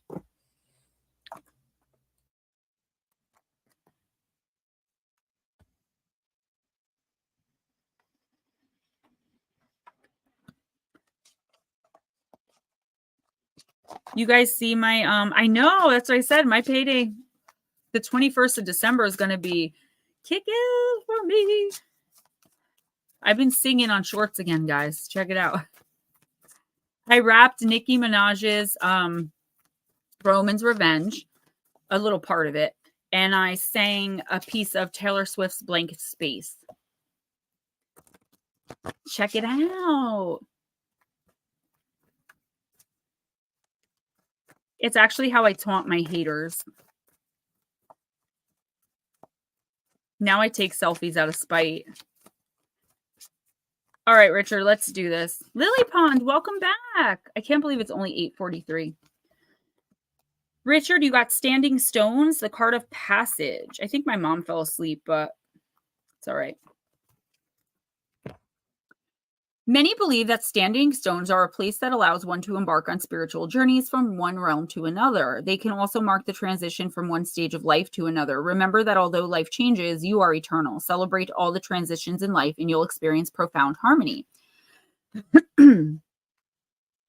5 years? Within 9. A voyage of the heart and soul is ahead. This journey may be spiritual or physical, Richard, in nature. In either case, it's a kind of sacred pilgrimage. Have courage. A great ship can stay safe in the harbor, but that's not what great ships are made to do. Be willing to unfurl. Thank you, Stoddard. Be willing to unfurl your sails and set forth to the open seas. The seas might be rough and the wind is strong, but you are safe and you are protected. The circle of stones takes you exactly where you need to go. Since the earliest days of humanity, standing stones have been created as places of ceremonies and as ways to honor the divine. Archaeologists have found some that date back to 4000 BC. Neolithic people didn't have written language yet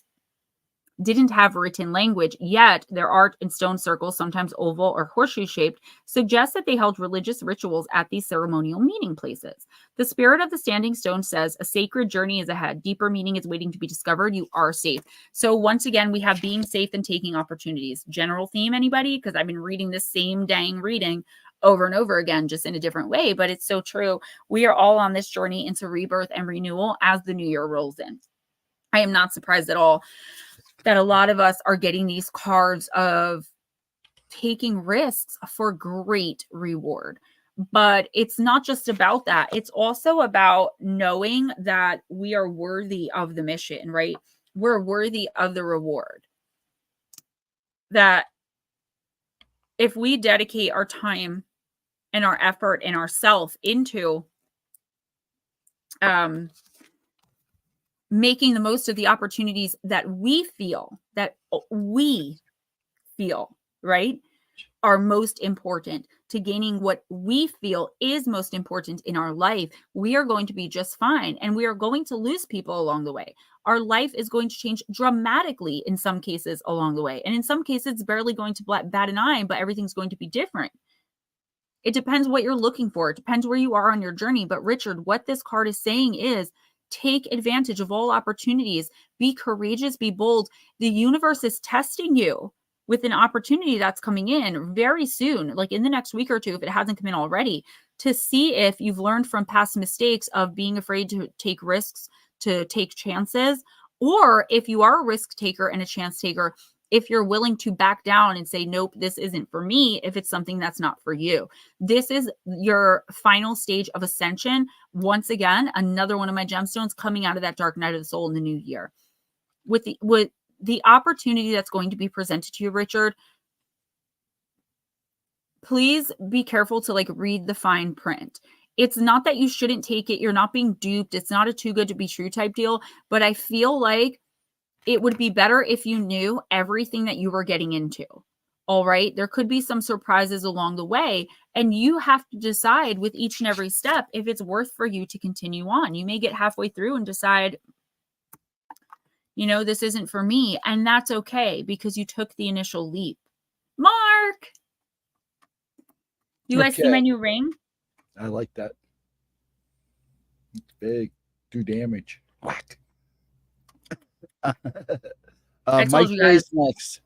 Unless I am defending my kids, you're not worth the herbs. Mike J, behold, I am using signs of the times. Then it's going to be Mark Halstead and Louisa's life. Yep.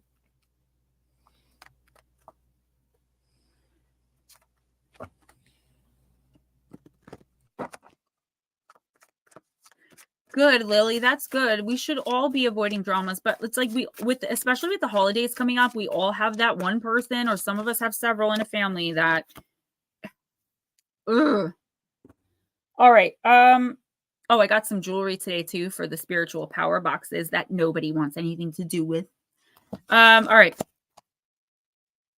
I'm very itchy on my forehead because of these bangs, guys, so don't mind me. You got the card of hope, Mike. It's the rainbow.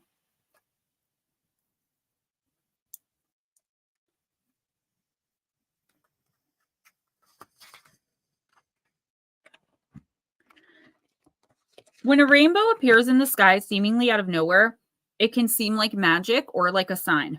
Rainbows are a symbol of hope and luck because they represent The vibrant beauty that follows a storm, both literally and figuratively. Rainbows appear in other unexpected ways as well, such as a shimmering reflection from the sun displayed on a wall or in a child's scribbled drawing.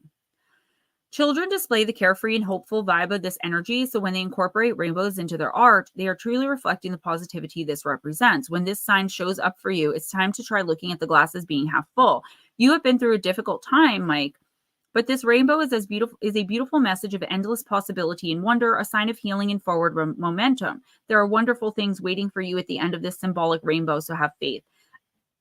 Additional meanings, better days ahead, let go of previous struggles, inspiration from children, keep the faith. If you have children in your life, I would say pay very close attention to them because they do have something to teach you. Now, that's kind of on the periphery of what this meaning actually means for you. I do feel like there is a return of something that you've given up on. So whether it be a relationship, a job, there's something here that you walked away from or that ended for you that's about to start coming back in. It's either coming in now or it will be in the next week or two. Whether you go back into this relationship, whether you accept this person back in, I feel like it's important that you get the healing and closure that you need from this if you decide not to move forward with, reconnecting, rekindling whatever it may be. There's also a chance that this is something that you've been wanting, that you've been waiting for, that you've been trying to manifest, like you missed your old job so much, you were treated so much better, you made more money, but it's impossible for you to ever get that job again. And then boom, your old boss calls and it's like, hey, you want to come back? It's going to be something like that out of the clear blue sky. It's going to be in the form of a phone call, a text message, something on social media, or an email. I don't think social media, email, text, phone call, probably phone call or email, if we're really narrowing down professionalism. But it's not only in the professional field. I feel like somebody could be reaching out. Whether or not, like I said, you accept this opportunity, it should give you hope that nothing's impossible. Things, mistakes you made, there's ways to fix them. And if not, there's hope to do things differently in the future. I do feel like there's a little kid involved here. I'm not sure, I don't know if you have kids or whatever, but there is a little kid here that I just hear a little kid babbling, and then you get the light bulb. Ding, fries are done. It's just something that jolts you into action for something. It makes you remember either what it's like to be a kid or remember something. That's a weird reading. I usually do 2 to 3 a week that I have no idea what the heck I'm saying. There you go. Mike J, you're up. You're it this week with the weird reading. Okay. Mark. Hold on. Louisa's life, don't worry about it. I'm kind of only messing with you guys. In December and January, usually things slow down with donation and purchases, and I totally get why. I'm not out there supporting other YouTubers when I have my family to support over the holidays. It's just that I'm offering extra large, and medium boxes. If you purchase the reading, I'm going to raffle the boxes off. And nobody's purchased except in November they did. So I'm going to have to take the Patreons and the November people and just send them out, or I'll send them out as Christmas gifts. I've been collecting so much stuff though. So don't worry about it. Oh, one more thing, guys. If you want a Christmas card from me and I don't have your address, if I already have your address, you're getting one. If I don't have your address and you want to receive a Christmas card from me, please email me your address, GemmaJadeParanormal@gmail.com. Everything coming to me from now on will be going to a P.O. box because it's just easier that way, just like I'm separating the Gemma Jade from the personal account. And since my kindergartner has a half day on Tuesday, there will be no afternoon talk. Somebody else said something I wanted to address as well. Yes, Sunny, I love when you come in. Lily Pond said, Gemma, your reading was spot on. A potential puppy buyer was so demanding and rude and wanted me to deliver her puppy. She had no time. I said, no time, no puppy. Nothing requires more time. Honey, good. That's not an easy thing to do either, because essentially you turned away money, but your dignity, your boundaries took precedence. And that is what the universe wants to see from us. And those are the types of things we're going to be rewarded for. You're going to be rewarded tenfold for that, for not compromising yourself, your values, and your boundaries. All right, I'm sorry. Who's next? Mark. Mr. Mark. I always say who's next, and then I'll say it out loud, who's next, and then I forget. Mark, yeah, you think? I didn't say more. What? Not.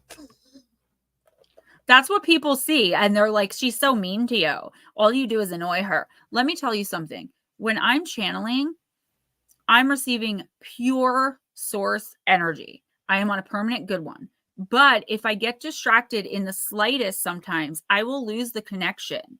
So that's why he's always saying, oh, I'm sorry, because he knows that the tiniest little thing, I could lose your whole reading. And I will totally blank. I'm ditzy like that, guys. I'm a natural brunette, but no offense to my blondies. Sometimes I really am. It breaks the connection. Who's just a number? What happened?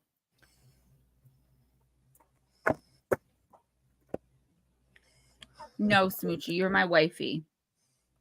We're just a number. Guys, I go through times too where I don't want to be bothered. And it's not that you guys are a bother, but I don't want to talk to anybody. Do you know what I'm saying? I just don't want to. And I went through like 3 weeks recently of that.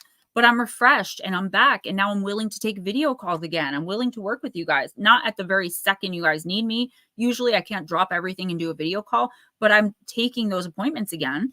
You know, it's been years since I've taken a rest from everybody and I really needed it.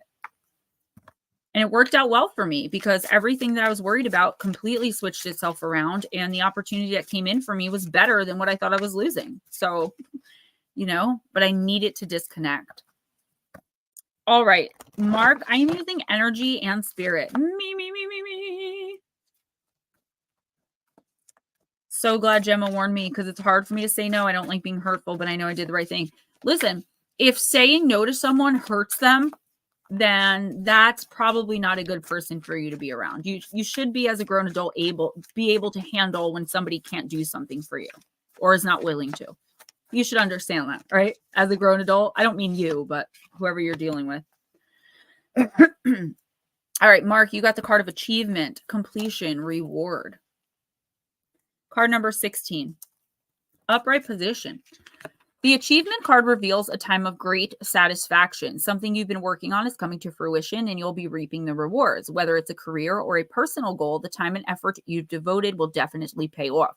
And if you're just starting a new project, give it your all. Like the runner on this card, you may find it necessary to put in lots of training and preparation, but the end result will be a win for you. So if there's more work for you to do, continue planning and forging ahead. Connect with spirit to help you in every way and enjoy the achievement when it comes. Throughout it all, remember the enduring strength and wisdom of your soul. Affirmation: I am willing to approach my goals with devotion and with flexibility. I am divinely guided to my most beneficial outcome and happiest future. So, Mark, I feel like, yeah, Blue Crossroads, you know what I'm talking about. I mean, it doesn't happen often for me, but I couldn't do it. I was becoming overwhelmed. Mark, I feel like this is a personal goal. And I don't feel like it's like a huge thing, but I feel like it's something that means a lot to you that you've been working towards or trying to accomplish or achieve. And I feel like the way this card makes it sound is that it's something like this spectacularly major life-altering change. And I think it's just going to be smaller than that as far as what it is, but not smaller than that as far as how you feel about achieving it. There is something here that I feel like, I don't even know if it's like a goal. It's just something that you want to do, that you feel like doing, or that you've been trying to do. Maybe it's a connection you're trying to make with someone. Maybe it's, a new kind of work you're trying to get into. Maybe it's getting out of a specific situation. It is coming to fruition. It's coming to pass in the next week or two, if you continue to diligently work towards it and not get discouraged. I see a lot of discouragement that could be coming in as well.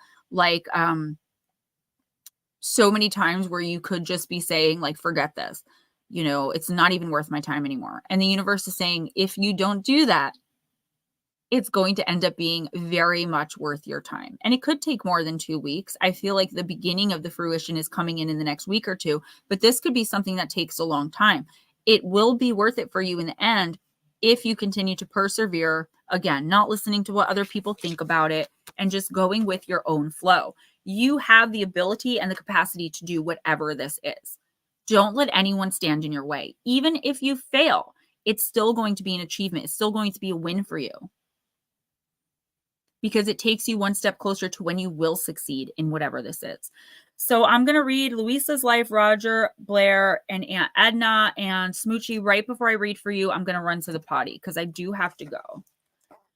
Oh, Raymond, thank you. Raymond says, you're amazing, Gemma, and you are as well. Ghost Dragon's going to eat. Hopefully I'll be back. Love to everyone. Stay in the white light. Yes, sir. And thank you. You're amazing too. Andrew, thank you.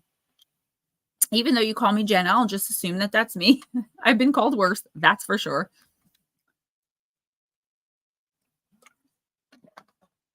You guys are sweet. And I really do feel energetically connected to so many of you. And I want your wins are my wins. You know, when you guys tell me you got that promotion or you got out of that relationship, like I really am happy for you, you know? All right. Me getting to be here almost feels like being able to actually have work off and coming home for the holidays. Oh, you're so sweet. Hello, Ralph. All right. Doody-doo, Louisa. Let's go deep, dark, and dangerous. And I would like to do KC at the end, if we have time.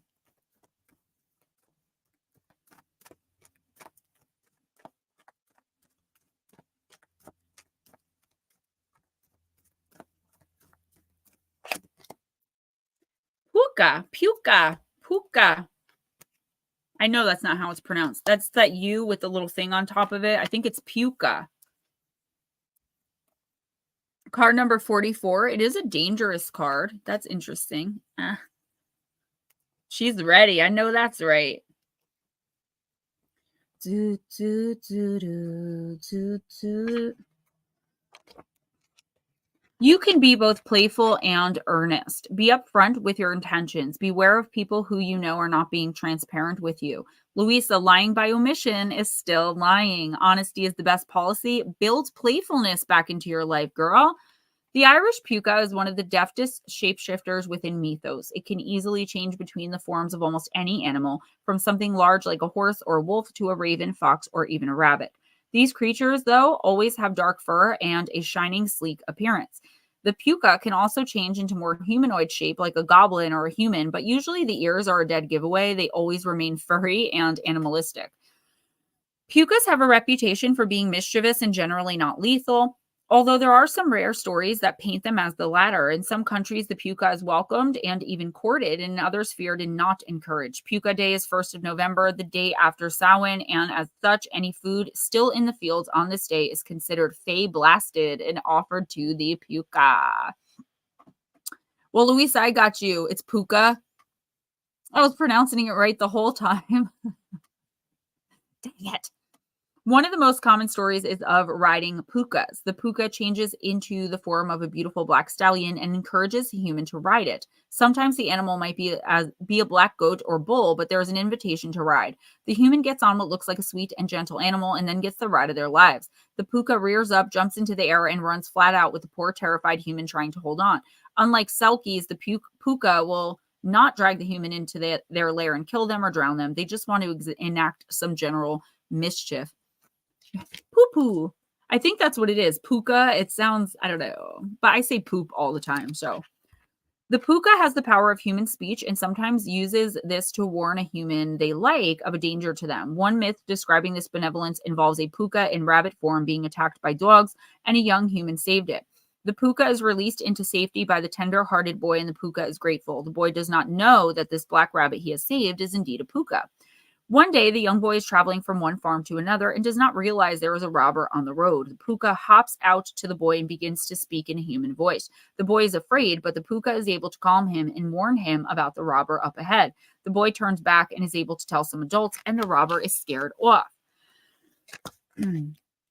Another example of the puka as a protective entity is when it intervenes if a human is about to come into contact with a nasty spirit or the source of bad magic. In myths such as this, the puka reveals itself and its special name to the human to prove its goodwill. In many Celtic and Scottish stories of the Fae, no magical creature will reveal a name to a human, as there is a belief that knowing a creature's true name can give the human power over it. That's true in cases of like demonic possession, but actually mentioning the name of a demon generally actually gives more power to the demon. unless it's a case of attachment, oppression, or possession. So if you're reading an occult book, or if you're reading for whatever reason about demons, don't like start listing them. Don't, because it's technically fair game at that point. You will call them to you, or you could. I mean, it's not a usual thing, but depending how your energy is at the time, guys, don't recommend it. This, of course, goes double for a shapeshifter who is able to change identities at will and protect itself. This shows that the puka offers an earnest trust to the human it chooses to assist. Your plant companion is time, and your crystal companion is peridot, which is the August birthstone. We got through that, didn't we, though, guys? I'm a professional. Louisa. So, okay. I feel like there is help coming to you in a way you least expect, and you're probably not going to recognize until afterwards. So I feel like there's something that you're doing. You could be very frustrated in a situation with a person. Somebody's not being truthful with you. Okay. And I do feel like it's a lie by omission, an omissive lie. For example, you know, you're seeing someone for a long time and you find out that they've been in a relationship with someone else the whole time. And you're like, I asked you if you were married. And they're like, yes, but I'm not married. I've only been living with this other person for 4 years. We're only dating. Is that a lie? That they're not married? It's a lie by omission because they neglected to tell you something imperative to that conversation, right?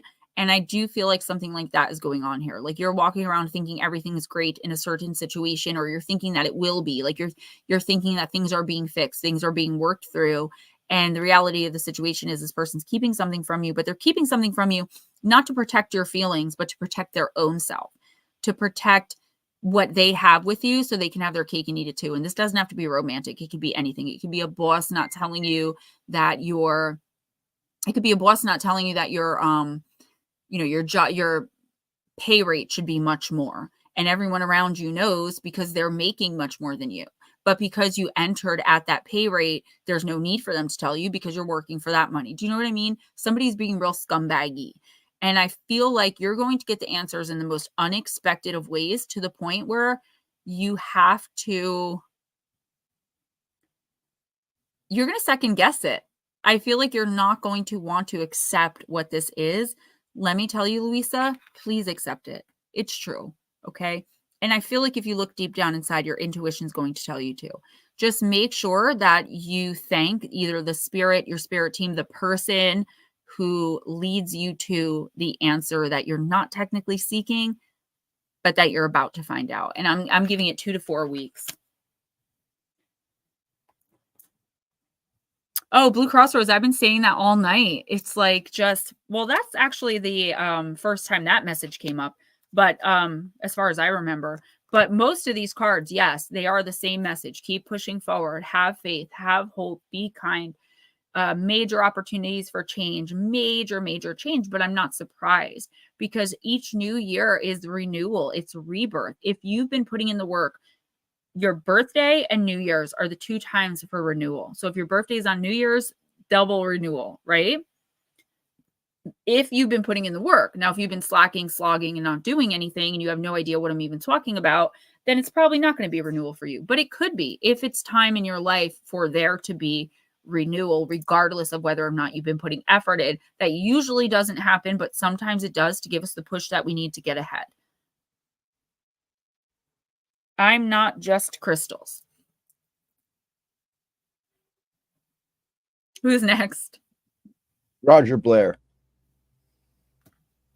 Yes, we need our Lara, definitely. I feel like, Lara, you don't give yourself enough credit for what you do on that stream.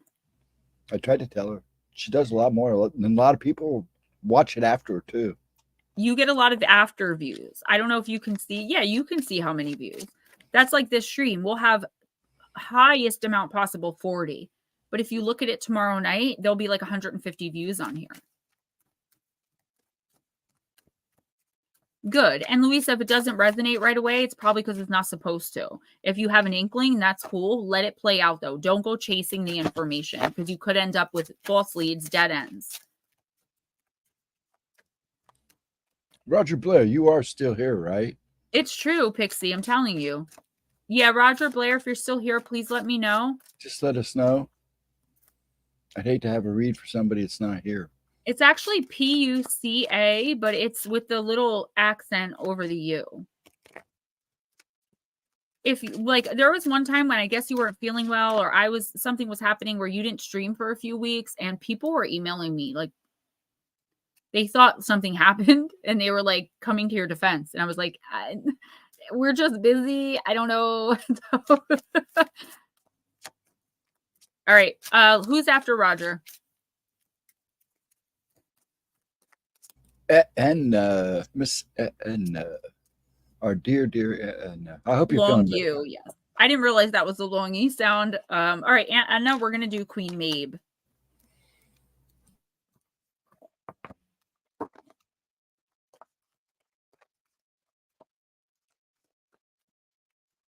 So Mark said, Lara, I would like you to leave a few extra time at the end of the live for questions. You can do that for sure. Or you can, and this is up to you, Lara, however you want to do it. Most people just if you have a question, like write it in capitals so it like stands out, and then we'll be able to see that it's a question. But maybe time at the end. And even if you weren't here, I was still going to read for you, honey, because you're a special case. You're very welcome, Louisa. Thank you. All right, Miss Anna.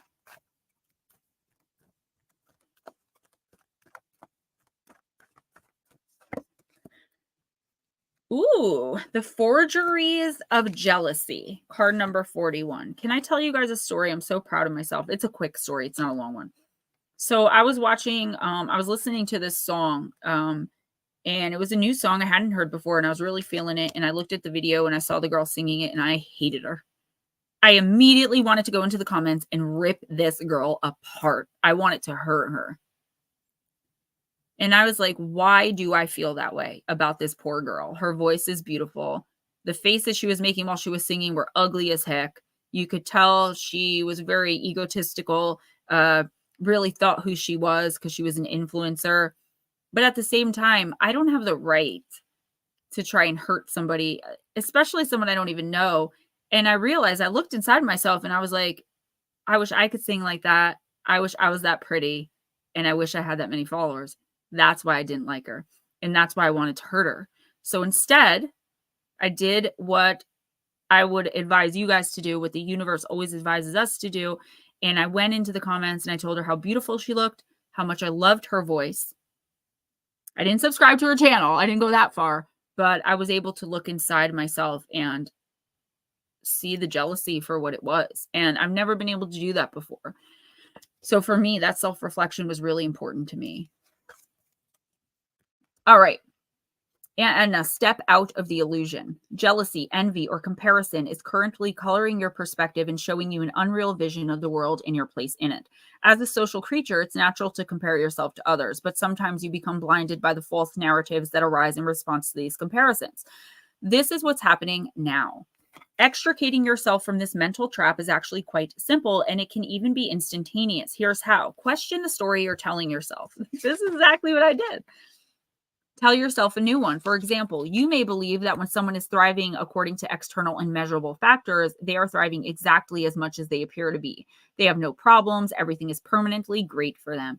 Believing this story sets you up to feel that you can never measure up to that. In fact, this is never true. Everyone suffers and everyone has challenges you cannot see. Or you may believe that if someone else has something you want, it makes it less likely that you can also have what you want. But someone else having something you want is actually proof that you can have what you want. Change the story and your experience will change. Smile and say to yourself, what the goddess has provided for blank, she now provides for me and more. Thank you, Forest Friend. Sometimes your jealousy may fabricate a story that a friend or significant other is being deceitful or loves someone else more than they love you. That's why before you react, it's important to take the time to discover what is actually true rather than what your jealousy attempts to convince you is true. And regardless of the form the forgery may take, the reality is that you have plenty. The world is beautiful and there is much to be grateful for. The more you believe this, the truer it gets. So you need not be miserly about love, abundance, belongings, or anything else, for as one wind of fortune recedes, another is already on its way. Worry not and fret no longer about what others are experiencing. Look instead to the endless breezes of blessings continuously blowing your way. Do not wait. At this very moment, remove your focus from the illusion of lack and open your eyes to the reality of your luck. What you choose to see will multiply. I don't see this as jealousy and no, like I was looking jealously at this other girl, right? I don't see it that way. I feel like you're kind of looking at life like jealous of the things you used to be able to do maybe before you got sick, or jealous of a part of your life that you long to go back to, or it's weird because I feel like an inner jealousy, like, and I don't even think it's jealousy, it's like just this turmoil of like wanting out of this situation, this place, this friendship, this energy. I need to get out, to get back to myself. I need this to change. I need it to change. And there's nothing I can do about it. These are things that I'm hearing that could be going through your head, or similar thoughts. And the universe is saying all you have to do is change the narrative, change your own perspective. It's easy to get down and feel down and out. As long as we don't stay stuck there, we'll be okay. And I feel like so many things have been happening and so many false narratives have been going through your mind that your stress has created, that it's like you're convincing yourself of things that just aren't true. You have to remember who the F you are. You are Mother effing Aunt Edna, okay? You got this. You put your foot down and people listen. You enforce your boundaries and nobody crosses them. You are not weaker than you've ever been. Maybe spiritually or not spiritually, energetically, because of what you're going through physically, but you are still the same human being inside, with the same opportunities coming in, with the same choices to make, with the same mind, heart, and kindness and love to give. So please change the narrative in your head about some situation that you have told yourself lies about. I'm going to go use the restroom really fast. I will be right back. I even put that in for you. There she goes. I hope everybody's well and doing good. I will be on tomorrow night at midnight for Gemma's replay. I think we've done all the personal encounters. I have to go look. I can't remember if she stopped at 15 or 16. I'll have to make sure. If not, we'll find something fun for us to watch. And I hope you all show. Nah, I'm not going to roar. As much as I would love to, Mark, I have a hard enough dog. Yeah, Miss Pixie, you do great in your streams. You did real good last night. You're starting to get the hang of it. It's looking good, hon. Just hang in there. Now, I think we're all taking a break next Thursday because of Thanksgiving.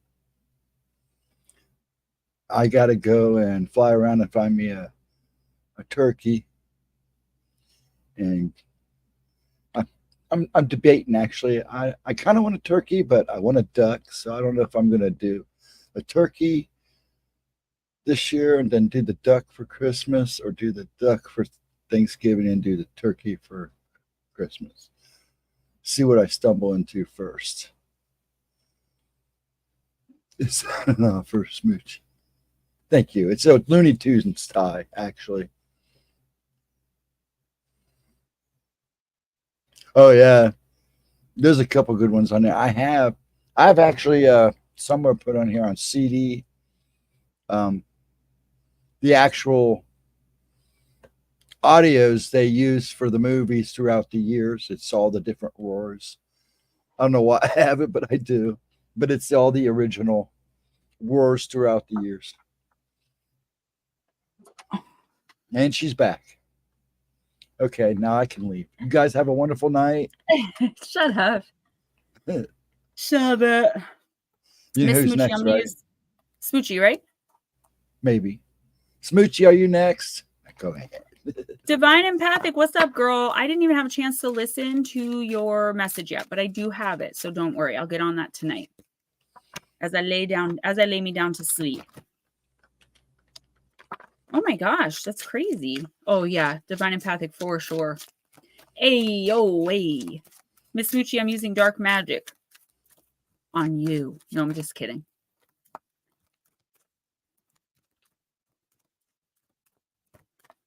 I love all the little pictures you put on my timeline, because if you notice, I use them as background for streams. You talking about the fairies and stuff? Yeah, I collect them and I use them for streams. I don't want to flood your thing, but you should see all the ones I have on mine that I'm afraid I'm going to flood you down with. If you don't send them that way, send them through text. Okay. Or put them in Messenger and then just say, look, check your Messenger. Okay. The one you said you wish was green? Yeah. There actually is a green version. Now I can't find it. All right. Miss Smoochie, you got card number 24. It is the card of mirror. Reflect yourself.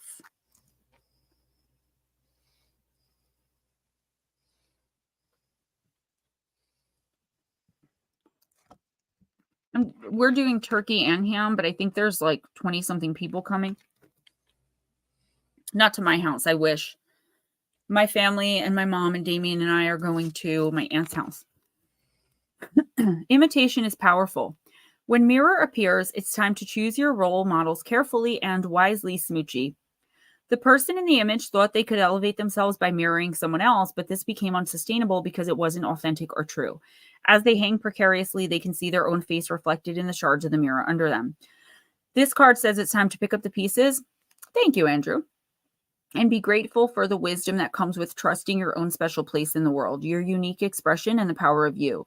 Mirror may look troubling, but it's actually very positive. It's time to be yourself. It's time to look beyond the surface of the world around you and more deeply than your outward appearance.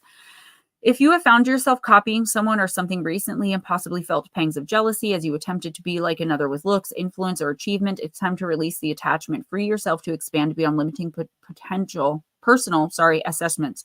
This can occur by identifying what your core values are. Smoochie, if you're unsure, think of someone you admire. Perhaps it's their kindness and compassion, their energy and motivation, their achievements. Then, rather than trying to mimic them exactly in looks or activities, pay it forward by offering a gift of kindness, compassion, or motivation to another. Being authentic and true to yourself and not mirroring others can be scary and intimidating because it can mean ignoring what other people say you should be. Follow impulses that make you feel happy and good. They'll make you who you truly are. I don't feel like you're trying to be like, I don't feel like you're trying to be like anyone else, but I do feel like there's a part of you, there's a different part of you, some lesson you've learned or some way that you've changed recently, Smoochie, either energetically. I don't think it's, thank you, Melissa. I don't think it's physically. I don't think this is talking about a physical change, like changing your hair or something, but I do feel like it's about something has changed inside of you. And you now have this different aspect of yourself that like you're just being you, and the people around you are the ones that need to reflect on it because they're not understanding where it came from. It came from growth. It came from possibly from being fed up. It came from learning that you can't change things. Like there is some deep, major growth and change that has just happened to you, to your energy, Smoochie. You may not even be aware of it yet, but you're going to be, if you're not already, acting differently in certain situations. There are certain things about you that are not going to be the same anymore. You've transformed. And I feel like, number one, watch out for somebody who's jealous of something about you and who becomes a little too attached, because I do see kind of like a single white female energy here. And I'm not trying to scare you, and I'm not trying to be funny or facetious. I'm being just, this is the message that's coming in. Somebody getting too attached to you to where they start imitating you. Be careful of that. And also, if you're alienating people just by being yourself because you're no longer willing to put up with crap, because you're no longer willing to sit idly by, or because you're no longer willing to get involved, whatever the growth is, whatever the change is, that's their problem, not yours. You don't owe anyone an explanation. You don't owe anyone closure. You don't owe anyone changing back. Like, this is growth. This is pure and real and true transformation on your end. So if anybody has an issue with it, tell them to take it up with the universe. You earned this through hardship, through pain. And I think it's something that should be celebrated. My main thing, Smoochie, I really did see something like that. Like somebody just like clawing into you, and like suddenly their hair's like yours. they're at your house all the time. Then they have their eye on your husband. Like, I'm not saying that's exactly it, but there's definitely some fatal attraction here from somebody. I do see it as being someone with a lot of feminine energy, which usually means female, but it could be a male that just has a lot of feminine in their chart. Okay, so just be careful. Who's next?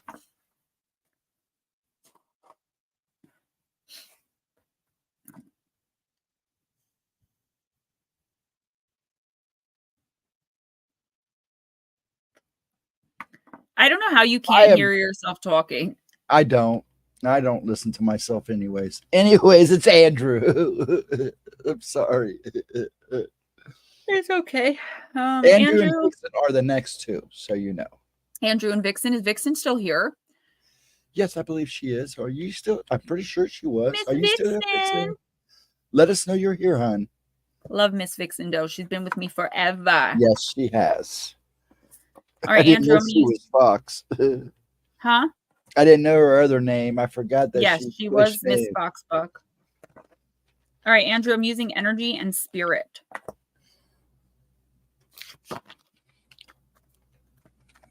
Oh, so you know who it is already. Just, I'm not saying like completely get rid of her, but be careful in that situation. There is definitely a fatal attraction either to you, to something you have. It's very weird. It's weird energy. You could tell this is my stream. I just almost snarfed water out of my nose. Mark's like Vixen with bacon. We offer bacon. Bacon, are you here?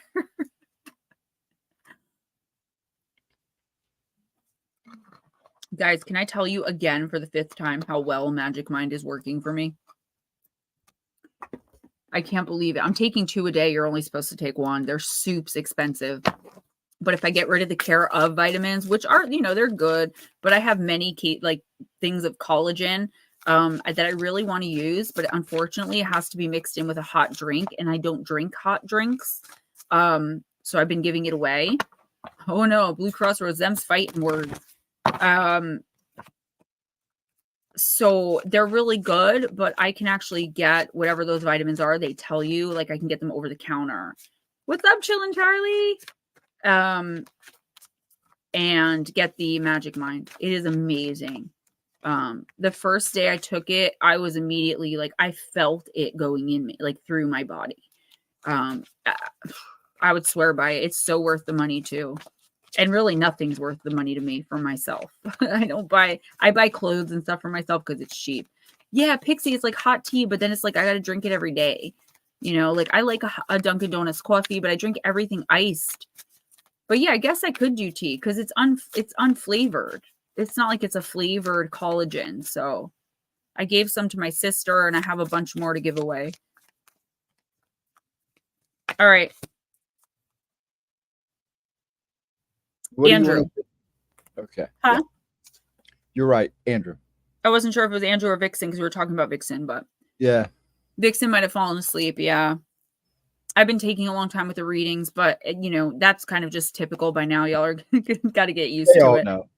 Card number 42, Andrew, prosperity, and it is in the upright position. Abundance and success. This card heralds a time of great prosperity opening up for you. Abundant blessings may come in many forms and for many reasons. It may be that a project you've been working on for a long time is finally coming to fruition. An investment or potential property sale could be paying off, or some unexpected gift like an inheritance may be coming your way. Guys, inheritance doesn't always mean something left when someone dies. It just means you're being given something, okay, for like basically nothing. Andrew, get ready to enjoy the fruits of your labor and the rewards of your faith. You deserve great undiluted joy, and that radiant garden will be blossoming soon. Even if the shower of blessings only comes in drops and sprinkles at first, remember to notice the gifts already gracing your life. The moments of laughter, beauty, peace, and spirit presence can bring you joy each day. The more you acknowledge these and other forms of value in your life, the more your newfound prosperity will grow and multiply. So this is being grateful for everything that you have and noticing like the small blessings in your life in order to bring bigger ones in.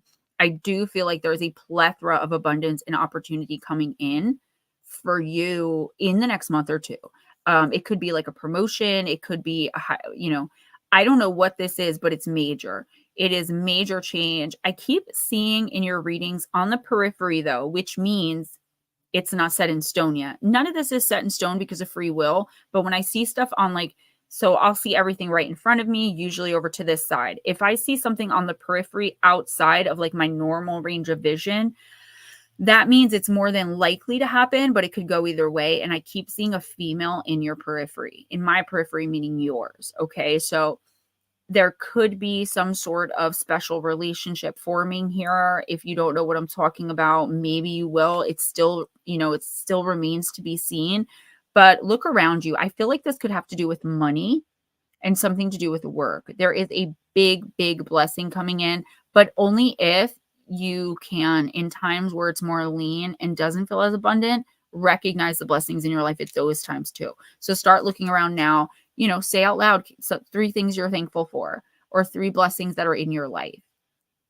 You don't have to say it to anyone in particular, just out loud when you're alone is fine. And that lets the universe know that, like, hey, you appreciate what's been given to you. You appreciate what you've earned. You're willing to work hard for it. So yeah, keep doing what you're doing. You're on a really great path. Skinny, fit, super youth, collagen peptides. I think someone else told me about that too. The thing is, I'm on such a tight budget with myself, and I already get the 310 nutrition shake, the Care of vitamin packets, and now the Magic Mind. But honestly, I would give up both of those for Magic Mind. Plus, I got a 45% off coupon for my next purchase. I have to get another 15. So that would be, it would come to 40 something dollars instead of 80 something. An entire month's worth is like 180 something dollars. But it's so worth it for me.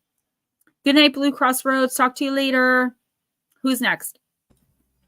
We're going to do Vixen, and I'm just going to do a timestamp just in case, because she's a regular and we missed her once before and she kind of bummed out. So okay, we'll use myths and mermaids.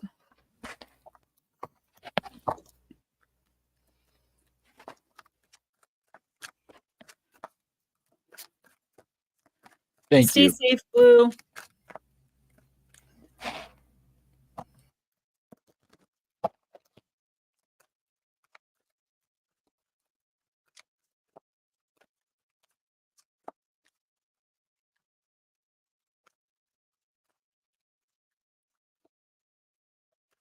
All right.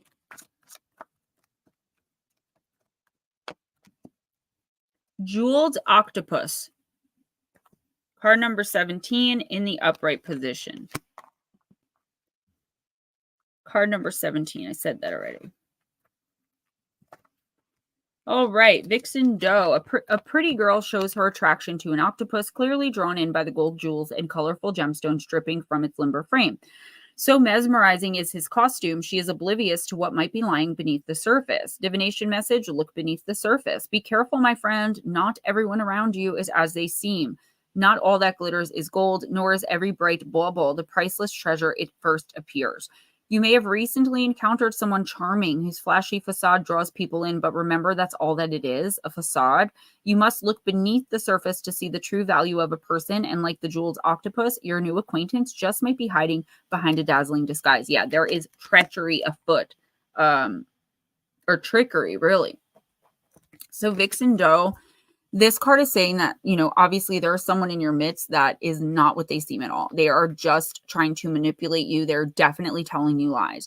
If you don't know who this person is, be wary of new people coming in. And in fact, in the next week or two, I would say to just kind of lay low, like hang out only with people you really like super duper trust, because there is definitely some energy of like being fooled here. And I don't want to see you get hurt. I don't know what this person's motivations are. It's impossible to tell with one card, but there is obviously something behind, like there's a reason why they're trying so hard to draw you in. If you meet someone that seems too good to be true in the next week or two, or really in the next month or two, they actually are. And they're trying to either get information from you. It's like they think you have something that they have to have, but in reality, like they've been misinformed, or they're just not reading you right. But this person is not to be trusted, and it actually can become a dangerous situation. So be careful who you let into your home. I wouldn't let anyone unless you absolutely trust them. Like If you would sleep in the same room as them, let them in your house. If you barely know them or you wouldn't, you make them sleep on the couch and lock your door. Don't let them in. Now is not a time for trusting people, lending a helping hand. I'm obviously not saying, snub people who need help if you're in a position to help them, but keep it professional, keep it cute, because there is somebody here who can end up being very dangerous. Actually, you may already know them. You may know who I'm talking about. Maybe someone from the past trying to come back in, or somebody who's supposed to be in the past, but the son of a gun never left, no matter how much you told them you didn't want them around. This is going to become a dangerous situation if that's the case. So please be uncareful. Please be uncareful. Be on guard and be careful. Eris, if you're back, let us know. He just did. First, I need to call some names. Long Island Bigfoot, are you still around? And Jerry Elmore and Stoddard and Forest Friend. If you guys are around, if you folks are around, please let me know, and you can go ahead and do Eris. Jerry Elmore? Elmore. He came in earlier. Is that like Richard's brother or something? I don't know. Okay. So if it is Richard, let me know. But they came Jerry in. Jerry Elmore, Long Island Bigfoot, Stoddard. And then you can go ahead and do Eris. No, I'm saying the names. I'm repeating the names. Right. Those are the only three I called right now that I Okay, I if you guys don't answer soon, you're gonna end up getting skipped. So and Forest Friend is here too. So I called them. okay, I knew cool. they were here so too. Let's do Eris and let's do Human Spirit.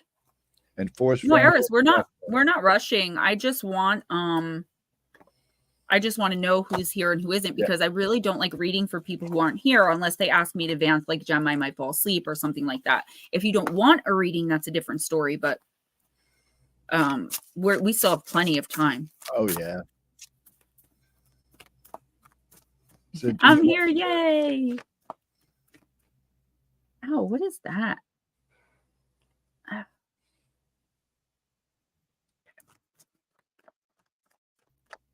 Okay, thank you, Mark. If he's here, he's here. If not, he'll catch up with me.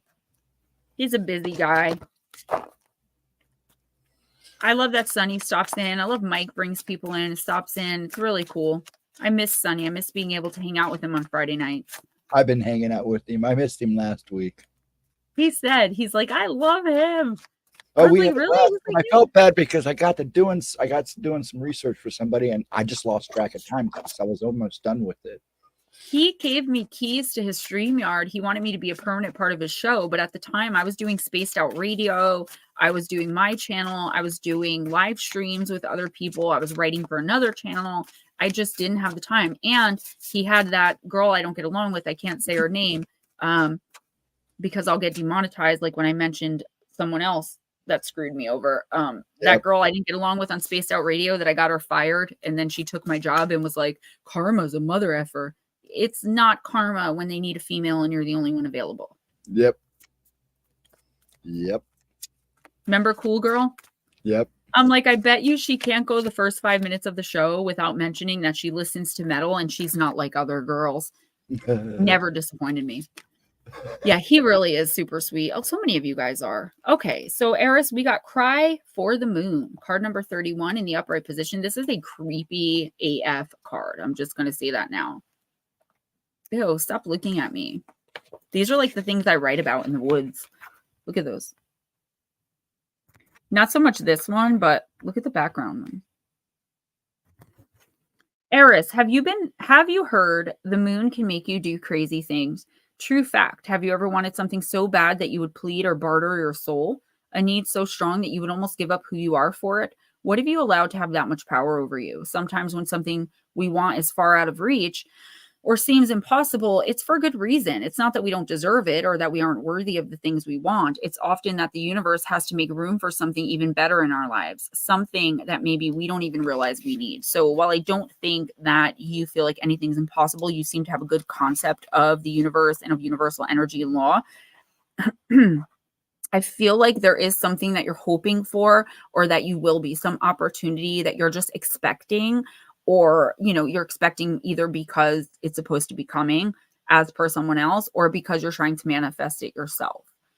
The universe is saying this is not for you. There's something better coming in, but you're going to have to deal with the disappointment of not receiving or getting the first thing first. But this is your reassurance that something even better is coming in, Eris, because you more than deserve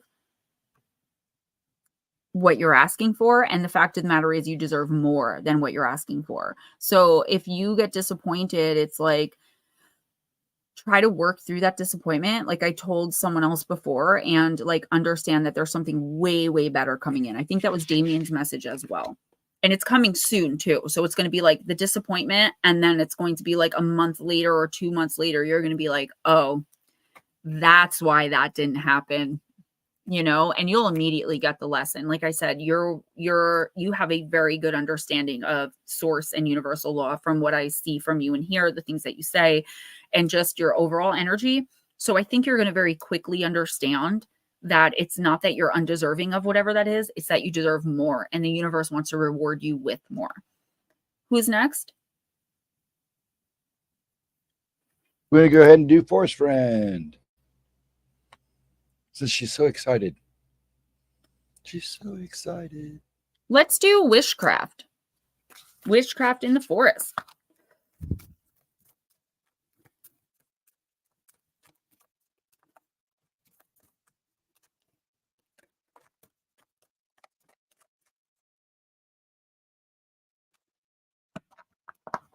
So I should have a little extra time next week. I am completely finishing December readings. I was hired to do a very special, specific reading that got caught up in all of the regular readings I do. I can't remember who commissioned me to do that, but for some reason I was compelled to bring that up. Forest Friend, I don't know if it was you. It was a special reading about people outside of this community, but I am taking care of it this week, whether it was you or someone listening. Cindy Norris. I love Fridays because of you all. Yeah, me too. It's literally my favorite day of the week. And thank you for that. That lets me know that what I'm doing is worth doing. I mean, I already know that, but that validation means a lot to me because I struggle with self-confidence. I always have. So knowing that this is a positive place and that I kind of helped create this, that means a lot to me. Forest Friend, this is crazy because of your name. It's card number 4, and it is Be an Animal. I share my world with animals, which have all kinds of strengths. Choose an animal you love and think about what wonderful attributes and strengths it has. For example, lions are brave, dogs are happy, dolphins are great swimmers, meerkats care for their friends, etc. Paint your face or body like the animal. This is ridiculous. Clap 3 times and wish for that power by saying, I am animal name and I have the power of their special strength.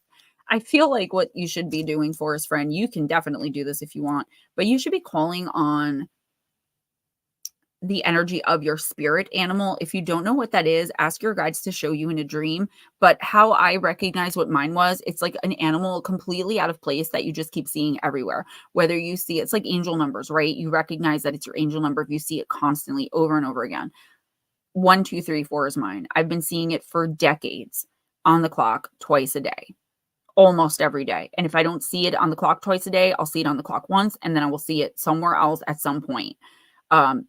This is like that, like your spirit animals calling to you. So mine that I saw all the time in pictures, they pop up in decks over and over again doing readings.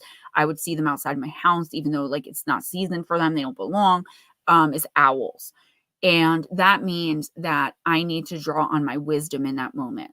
So whatever your spirit animal ends up being, we have many, but like the main one could actually be a lion. You're going to need to be brave. You're going to need to be really strong, I feel, for someone else. So in the card, it said you can get an adult to help you, meaning this could have something to do with a child looking to you for strength, for bravery, for advice on how to be strong and brave. There is some aspect of this, whether that or you're going to be coming into shadow work where you're connecting with your younger self through that and healing generational and ancestral curses and bonds. Okay. Forest Friend, I feel like it's really important in the next 2 weeks that you remain calm and you remain strong. There is a storm coming into your life, but it's not going to be as devastating as it first appears. So it's like right away and you have the right, because whatever this is really bad, you're going to be thinking the worst. But if you can immediately transform your thoughts into something more positive, and this is a very general message because I don't know your spirit animal. I have a feeling it has something to do with the lion, right? Why else would I have pulled this? But it's like you're going to be thinking the worst. And generally, we should always try to turn those thoughts around. But I feel like you have good reason to. So whether it's for a child in your life or for someone you feel protective over, like a motherly energy with this person, there is someone here that is looking to you for how to react to and respond in this situation. And if you don't draw on your strength and your courage and your faith that everything's going to be okay, you're going to teach the wrong thing to this person and it could be detrimental to them. And I know that that's a lot of pressure and it's a little vague, but trust me, when it all starts happening and unfolding, you're going to know exactly what I'm talking about. Now, not all Leos have the lion as their main spirit animal, but you are a Leo sun, I'm assuming, and this card came for you. I would look more into the lion as a spirit animal. You have a daughter. I don't like to assume people have kids, but then yes, it's your daughter. There's a situation brewing right now. It's going to boil over. And you are going to have to be the level-headed, calm one because nobody else around you, nobody else in your daughter's orbit is going to be able to get her through this like you. It's going to be really hard. But if you fake it till you make it, and I don't care how inauthentic that sounds, that is what I do. Fake it till you make it. Within a couple of days, you should have your whole thought process turned around where you can actually turn hers around too. She is looking to you for strength. She is looking to you for courage. And she's looking to you for advice too about an outside situation. So I don't know how old your daughter is, but there's something going on with her that she's not talking about to you. So maybe find out what that is and offer to help her through it without judgment. Who's next? Okay, the next is Miss Cindy Lee. Mama Cindy. I'm going to use myths and mermaids again. Many will see their inner self as child. Absolutely. My only day off is Saturday, and it's not actually a day off because I spend the entire day at home with my son, but it is like a day off. I mean, we have fun. We play, we watch movies, we goof around. But like where I don't ever get a time except for at night when I'm laying down for bed, and I go to bed at 7 o'clock, between 7 and 8 with my son, that I can actually like watch Netflix. I don't watch Netflix. I boycott them, but watch, I pay for it because my oldest sons want it. But to watch my shows or to review my videos or to edit, I edit while I'm like half asleep. That's why sometimes there's like I miss things. You are strong enough. See, don't hope. You are. Tell yourself that you are. You are her mother. You got this. I have a 19-year-old son. I have a 22-year-old son. I have a 24-year-old son. I have a 5-year-old son. I have a 15-year-old daughter. You got this. Trust me. I never feel like a mom. I always feel like, who the heck do I think that I am? Like, who am I? But when my kids come to me and they need me, I'm in mom mode and that's it. Like, and I usually have the answers, whether they want to hear them or not.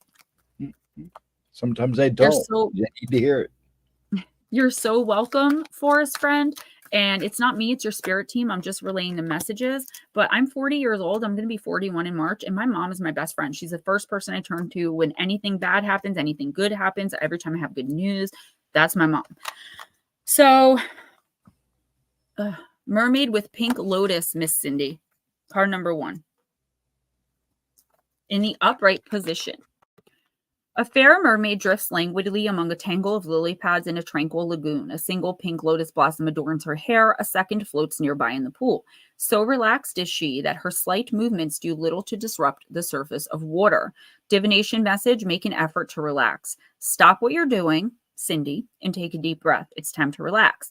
You're not selfish, and that can be a blessing. Helping your loved ones is an important part of who you are, but sometimes it's okay to set aside your worries about others and take some time for yourself. This is so itchy.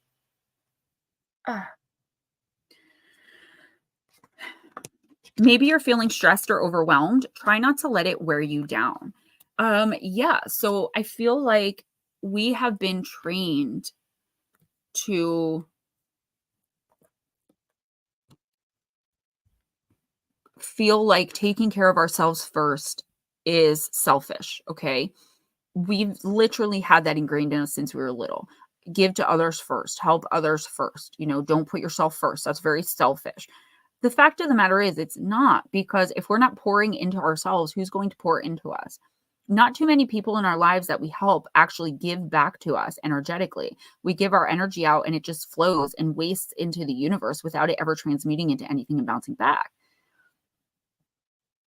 Cindy, it's time for you to really shift your priorities and start prioritizing yourself. And that doesn't mean not doing for people. That doesn't mean, saying no to everything, but it does mean saying no sometimes and meaning it and being okay with it, right? It's mind over matter again. The people that love you will understand that you need some personal space. You need some time to yourself. And the people that are just using you or just trying to get what they can from you, energetically or otherwise, are going to be upset. The fact of the matter is you have the right to say you don't want to do something. You have the right to take a day to relax and rest. You have the right to care about yourself. I don't know how it ever became unkind to take care of ourselves. It's not like you have one hot dog, your kids are starving, so you eat it. It's like you don't feel like driving them to the mall today because you have a spa day planned. It's that type of stuff. Take care of yourself better, Cindy. Okay? You are giving way too much of your energy and not getting enough back in a positive way. I think I'm still here. Forest friend, talk to her without judgment. Even if she's doing something that warrants extreme judgment, let her know you're there without judgment. Okay. And yes, and if you can relate, let her know. Like, oh, hey, I believe it or not, I went through that too. And if not, make up a story about someone you knew who went through that too. Little white lies with your kids to make them feel better and to get them through situations. There's nothing wrong with that. Oh my gosh, I watched my friend Jenna go through that. And you wouldn't believe how depressed and upset she was or how hard of a time she was having. And guess what she's doing now? Stuff like that. Oh, Lily Pond, I'm so sorry. Cindy, yes. It's hard for all of us to say no. That's one of the things we're working on here. Yeah, New England Dirt Roadie just came back in. That's one of the things we're working on in this stream particularly is giving each other the space to say no. So we're not asking each other for anything, but we're like practicing with each other to be strong and courageous and stand by our boundaries, right? We tell each other that it's okay. It's perfectly acceptable. There's nothing wrong with it. We're honest with one another. So you are not alone in that, but please try it. Please try it in the next week or two. Okay. I promise you'll feel good. You won't feel good about letting someone down, but if they really care about you, they'll understand. You'll be okay. It might be an awkward moment or two, but won't that be worth the peace of mind? Try it. I promise it'll work. And if it doesn't, and it ends up backlashing on you, whoever backlashed it on you, they need to go. It's a good way to find out who should be in your life and who shouldn't. Forest friend, absolutely. As you should. You got this. I'm sorry, Lily. I'm so sorry. That sucks. Who's next? Your next person is Baby UFO. Is he still here? Oh, he just spoke not but minutes ago. I hope he's still here. Okay. Only because it's that time of the night. Starting to get tired. All right. So if you want to wait and see if he says anything, we can go ahead and do Lily Pond because she's next. All right, Miss Lily Pond. I'm gonna do Journey, of a Lonely Soul. Don't forget New England Dirt Roadie. Yes, he's after her. Okay. There's Baby UFO. Figures. Let me do Lily Pond real quick. I'm sorry about that. I wasn't sure if you were here. Okay. Cindy, if that's the case, then you need to start saying no to those people more often. Okay? Because they've become conditioned for you to give and for them to take. It's so much easier said than done. I'm not sitting here saying I'm the queen of saying no, believe me, but I have gotten better with it throughout the years. I have gotten better with saying, no, I'm not comfortable with that, or I don't have the time for that. And people might be upset in the moment, but If they really care about you, they'll get over it. Unless it's like your immediate family who's been conditioned that you have to be the one to handle everything and do everything. That's not acceptable. You're only human. You're not a goddamn robot. That's it. They'll get over it. And if they don't, then what really are they doing for you besides draining you? No is a complete sentence. No is hard, and so is forgiveness. Yeah. All right, Lily Pond, let's do this.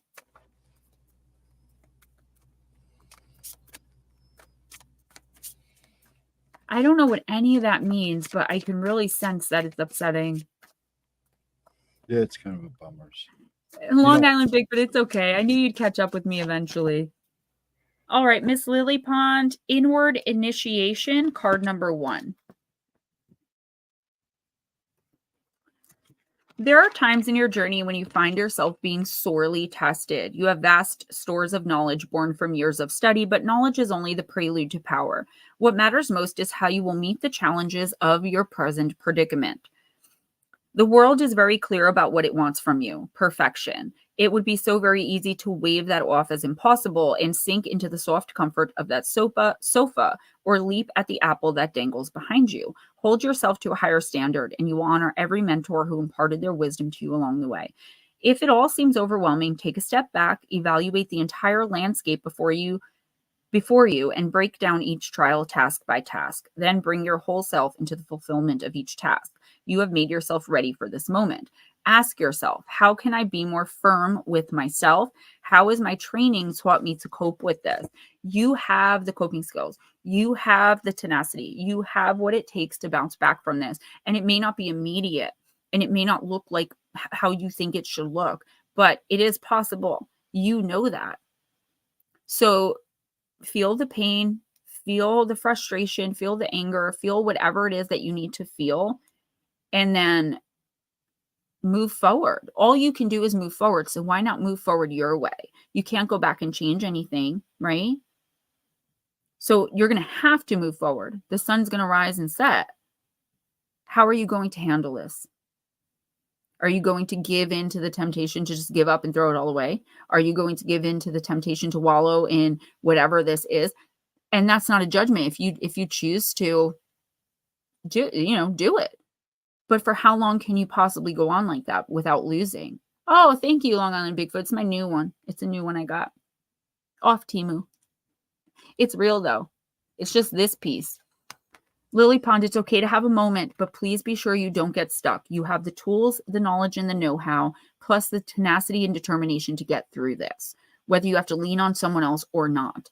But do not get stuck in this grief or in this agitation or in this feeling of failure, what ifs, woulda, coulda, shouldas, and just keep going forward. Again, I will say, fake it till you make it if necessary, but get it done. As long as you're not hurting anyone else, the universe is not looking at you and, judging you. The universe doesn't judge you anyway, but it's not judging how you get through something if it works for you and you're not hurting yourself or anyone else. Do what you need to do. Take a moment. And then I don't know what is happening here. I think my hair is just getting into my shirt. It's like itching. A lot of light workers right now are having dark nights of the soul. We've been in them for like the entire year. There is renewal and rebirth coming in the beginning of January and towards the end of February for some people. All right. If you're putting the work in. So I've been saying that for a long time, but with the way the astrology looks and with the way energetically, when I look outside, what everything looks like, and just from what I know by spirit, we are all coming into a transition, and it's going to completely knock the collective off balance to where we are the ones on top. So what are we going to do with that power? We're going to push through, we're going to get through, we're going to give back, and we're going to fix it. Who's next? Baby UFO, then Long Island Bigfoot? Well, yeah, you can do it that way, and then New England, however you want to do it. Those are okay, let's just, that will just be easier. So Baby UFO, I'm going to use dark magic.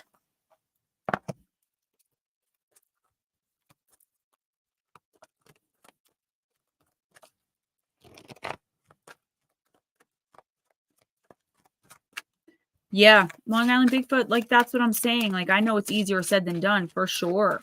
But all we can do is move forward. The sun's going to rise and it's going to set. So what are we going to be doing when it does? New England Dirt Roadie, if you want a reading, let me know. It's not a big deal, guys.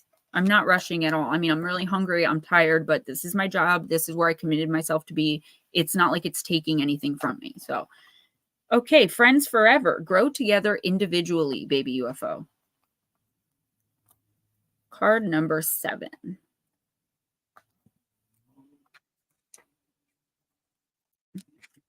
As you evolve, your sense of self is inevitable. As you evolve your sense of self, it inevitably leads to changes with the people in your life, especially friends. It's rare to keep friendships from childhood through to adulthood.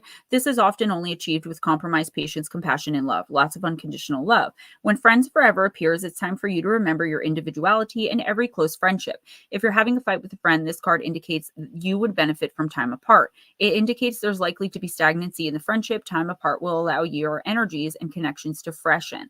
The friends pictured on the card are entwined but individual. The raven and dove represent the lessons and freedom that come from letting go of grudges and judgments and being willing to nurture peace. Conjoined as they are, these friends have mutual respect for each other's individuality or individual life journey. The flowers are a symbol of the gifts of friendship. Friends forever can be a sign that change is ahead for someone you're close to platonically. Take a moment to consider the people closest to you. How do you feel when you're with them? Happy, uplifted, drained, and sad, or neutral, even bored? All friendships are gifted to our lives to help us grow. Nurture them, whether that means by healing them or by honoring what has been and letting them go to become a treasured memory. Definitely some issues, either with an actual human being friend, where it's like it's just not working anymore, and it's not a romantic thing.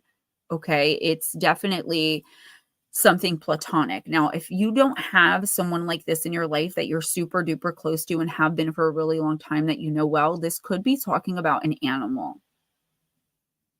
Not like you turn to the dog and say, well, this isn't working anymore, buddy, and open the door and kick him out. But maybe take your focus off of whoever, whatever this is for the time being, and focus on yourself. This is another card of giving more to yourself than to others for the time being, re-energizing, recharging, coming out of a time of stagnancy and lack into a time of abundance and movement. You cannot move forward if you're constantly looking to the past for answers. The universe is offering you an opportunity to move forward in some area of your life. And I feel like what and or whoever this is, they're not coming with you. You are going to have to let go of either an animal, a pet, something to do with animals, or it's actually a person that you need to walk away from because they are no longer good for you and you are no longer good for them for whatever reason. Maybe you just don't see eye to eye anymore. Maybe you barely hang out. Maybe this person makes you feel bad about yourself or vice versa. Not on purpose, just, sometimes relationships get stale and they're meant to, because every single person we meet is meant to be in our lives for X amount of time, long enough to hold the door for us so we can either say thank you or not. 20 years of marriage, just so we can learn those lessons, things like that. And the same goes for pets and animals. Long Island Bigfoot.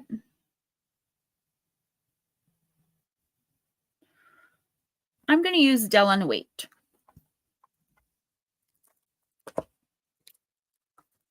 Yeah, sometimes we got to sacrifice for some overtime, for sure.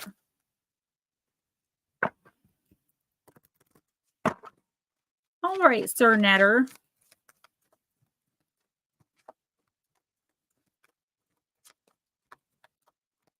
All right, Long Island. You got the Dark Spell, card number 13. This is not someone has a spell on you. It is just like the dark times, which we've been talking about basically all night.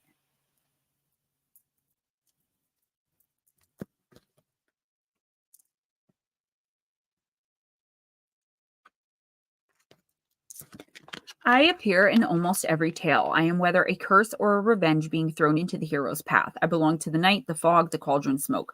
I am feared, and quite rightfully, for I bring hard times along the way, yet always comes the time where I come to an end. I cannot be eternal. I'm only here to test the will and courage of those whose souls I'm being cast upon, and the lessons and sometimes the rewards offered once I'm done are going to be invaluable. First, you must be very careful whom you give your trust to these days. Long Island Bigfoot. This is becoming like I don't want to say a habit, but it's becoming like a habit for you to pull a card about not being able to trust someone around you. People are not that much well-intentioned around you right now. Secondly, you must accept the fact that you're entering into some unpleasant moment where everything will seem to go the wrong way. No curse here, though, just a few obstacles that need to be shut down. Gather your strength and reason and make your way through the fog. This is almost the same thing I was saying to Lilypad. Hello, Guardian Jackpot. I know that happens sometimes. I used to do it on Wednesday nights and like no one else would stream at the same time, but my personal schedule changed. I can't do it anymore. Long Island Bigfoot, this is almost the same message as Lily Pond. It's like, what are you going to do with what's happening? Are you going to quit? Are you going to give up? Are you going to set a good example for not only your son, but the people around you and show him, thank you, Guardian. I have videos for members coming out in 2 weeks. I've got a couple of them written already, my scripts. I'm sorry. So either you're going to be the example, you're going to lead by example, you're going to understand that whether you're pissed off, angry, hateful, kind, loving, giving, and caring, happy-go-lucky or angry, the sun's going to rise, the sun's going to set, the clock is going to tick, the day's going to pass by. So how are you going to spend your time knowing you have someone you can't trust, who's out to get you, who's making you feel like you've been cursed, they're putting you through hell. And this might be a person you don't know yet. I don't feel like this is the same person we usually talk about, although that person could have something to do with it. This is someone else, like in a completely different area of your life. So like a friendship or someone professional. The universe is asking you to lead by example because there are more people that you know that are going through almost the same thing. And I don't know why. You guys are so sweet. Thank you. I don't know why you're being chosen to be this example right now, but you are. And the universe is going to reward you when it's all over. Again, when January comes in and even through February with that rebirth, that renewal energy, because you've been putting the work in. So lead by example. I understand getting angry, frustrated, all of those lower vibrational negative feelings, but just don't get stuck in them because I do feel like your son or somebody who looks up to you is watching to see how you're going to handle this, and it's going to have an effect on them, whichever way you handle it. I just gave this message to someone else. I think it was Forrest Friend. All right, Stephen, I need to know who's next. Guys, thank you so much. So did you do Long Island and did you do Netter? Netter doesn't want one. Okay. Then Ralph didn't come back. So Divine, is she still here? Divine Empathic, let us know you're still here. And Chillin' Charlie, and then Black Dragon, and you're done. No, we have a new person. And then Case here. Oh, who?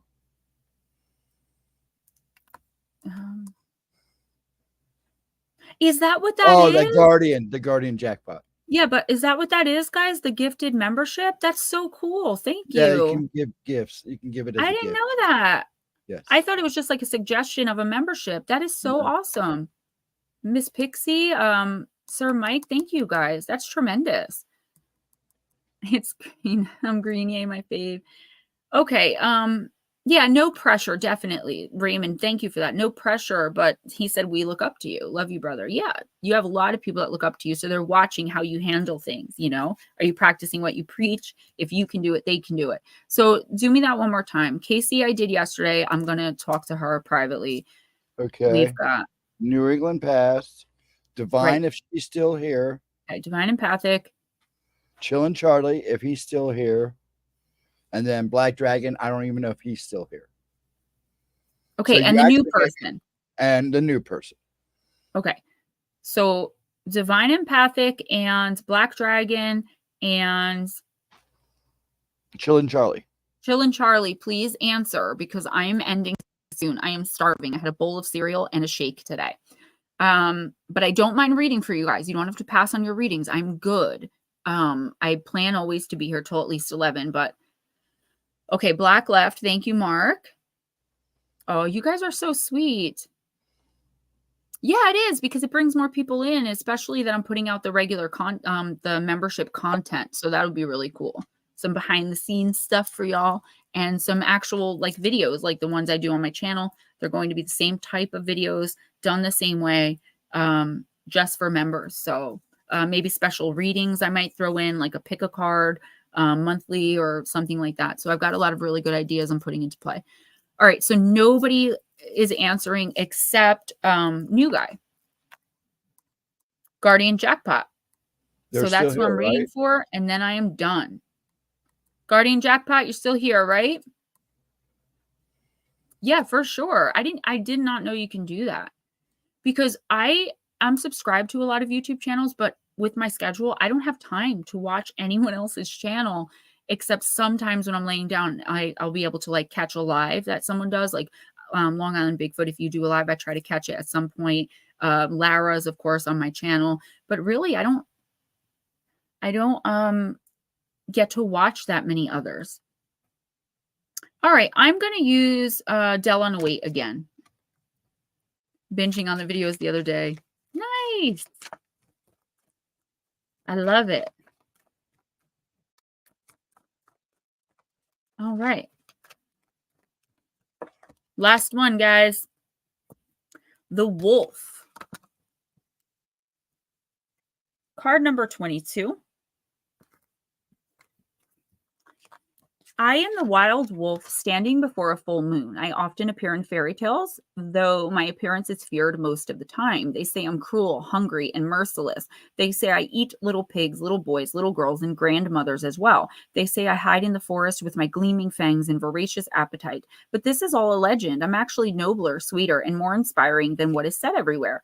I'm here to tell you that your inner wilderness needs to be heard and unleashed. Stop being reasonable, tidy, careful, go through the forest, bay at the moon, dig your claws into the ground, and show your fangs.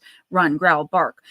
The time has come to be wild. Your soul belongs to the night and the moon. The wolf within you wants to be released and act freely. So listen to this call and unchain your inner wolf. This is about not really, I mean, you can go out into the earth and you can ground, definitely get out into nature, into the wilderness, right? But this is talking about standing up for yourself in a situation. There is somebody running your name through the mud, or they did in the past. This is somebody who is smiling in your face, just like Long Island Bigfoot I used to tell you. And it's still happening where like somebody is trying to guardian, they're trying to gain your trust by being like they're supporting you in some area and all areas of your life. They're trying to be your friend, but really behind your back, they're jealous, they're spiteful. And I feel like whoever this is, if you don't know right this second, you will in the next week or two. I always am given the message for people to respond in kindness, react with love, don't be confrontational. This is like almost the complete opposite. Obviously, you don't want to hurt anybody, but this is you saying exactly what you mean and meaning exactly what you say when you confront this person who has been trying to sabotage you and ruin everything you're trying to accomplish. I feel you're going to find that things that didn't go your way, a lot of them were the direct result of this person, this snake in your grass, this person that you are kind of tiptoeing around a viper. So you know who. Now is the time for confrontation. Now is the time for payback. And I mean that by you finally putting your foot down. This is it. You cannot tolerate this anymore. Putting up your boundaries, but also enforcing them to the max. No more. That's it. Goodbye. And not listening to reason. This is an irrational thing to do, but it is necessary. Otherwise, the universe would not be calling you to do it. The universe does not call us to be irrational, but your spirit team is like, now is the time, because if you think too much on it, you're going to be caught in this web of feeling bad, feeling guilty. Oh, I was too mean. I overreacted. No, long as you're not physically hurting anyone, and as long as you say what you mean and let it go, you don't keep coming back for more, you're doing the right thing. This person has it coming, and you're not the only one they have it coming from, but you can only worry about you. Don't start getting other people involved. Don't talk about them behind their back. Don't even let them know you know if they don't already. This is something you need to do with this person by yourself. Cindy, don't worry about it. It's okay. I don't, I will be putting out special content for members, but that's because that's what like membership is for. But I don't look at members like better than the other people that come in. That's not the type of person I am. So don't worry about it. You don't have to explain yourself to me. Showing up, getting me the view, giving a like, leaving a positive comment, those things help the analytics. And that is a major aspect and area of my channel and how it can succeed. So spreading the word, sharing the videos, watching the videos all the way through. Because when you stop halfway in the middle, they record that and they count it against me as you guys were bored with the video or didn't like it for some reason, therefore didn't watch it. Things like that.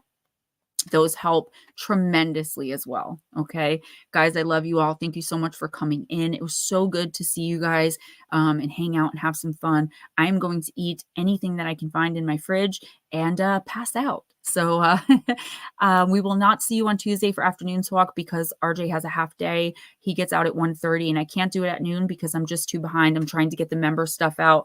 I'm trying to stay caught up with my day job, and we've got Thanksgiving where he has 2 days off. So it's another messed up scheduled week for me. All right. I appreciate you guys too. Thank you so, so, so much.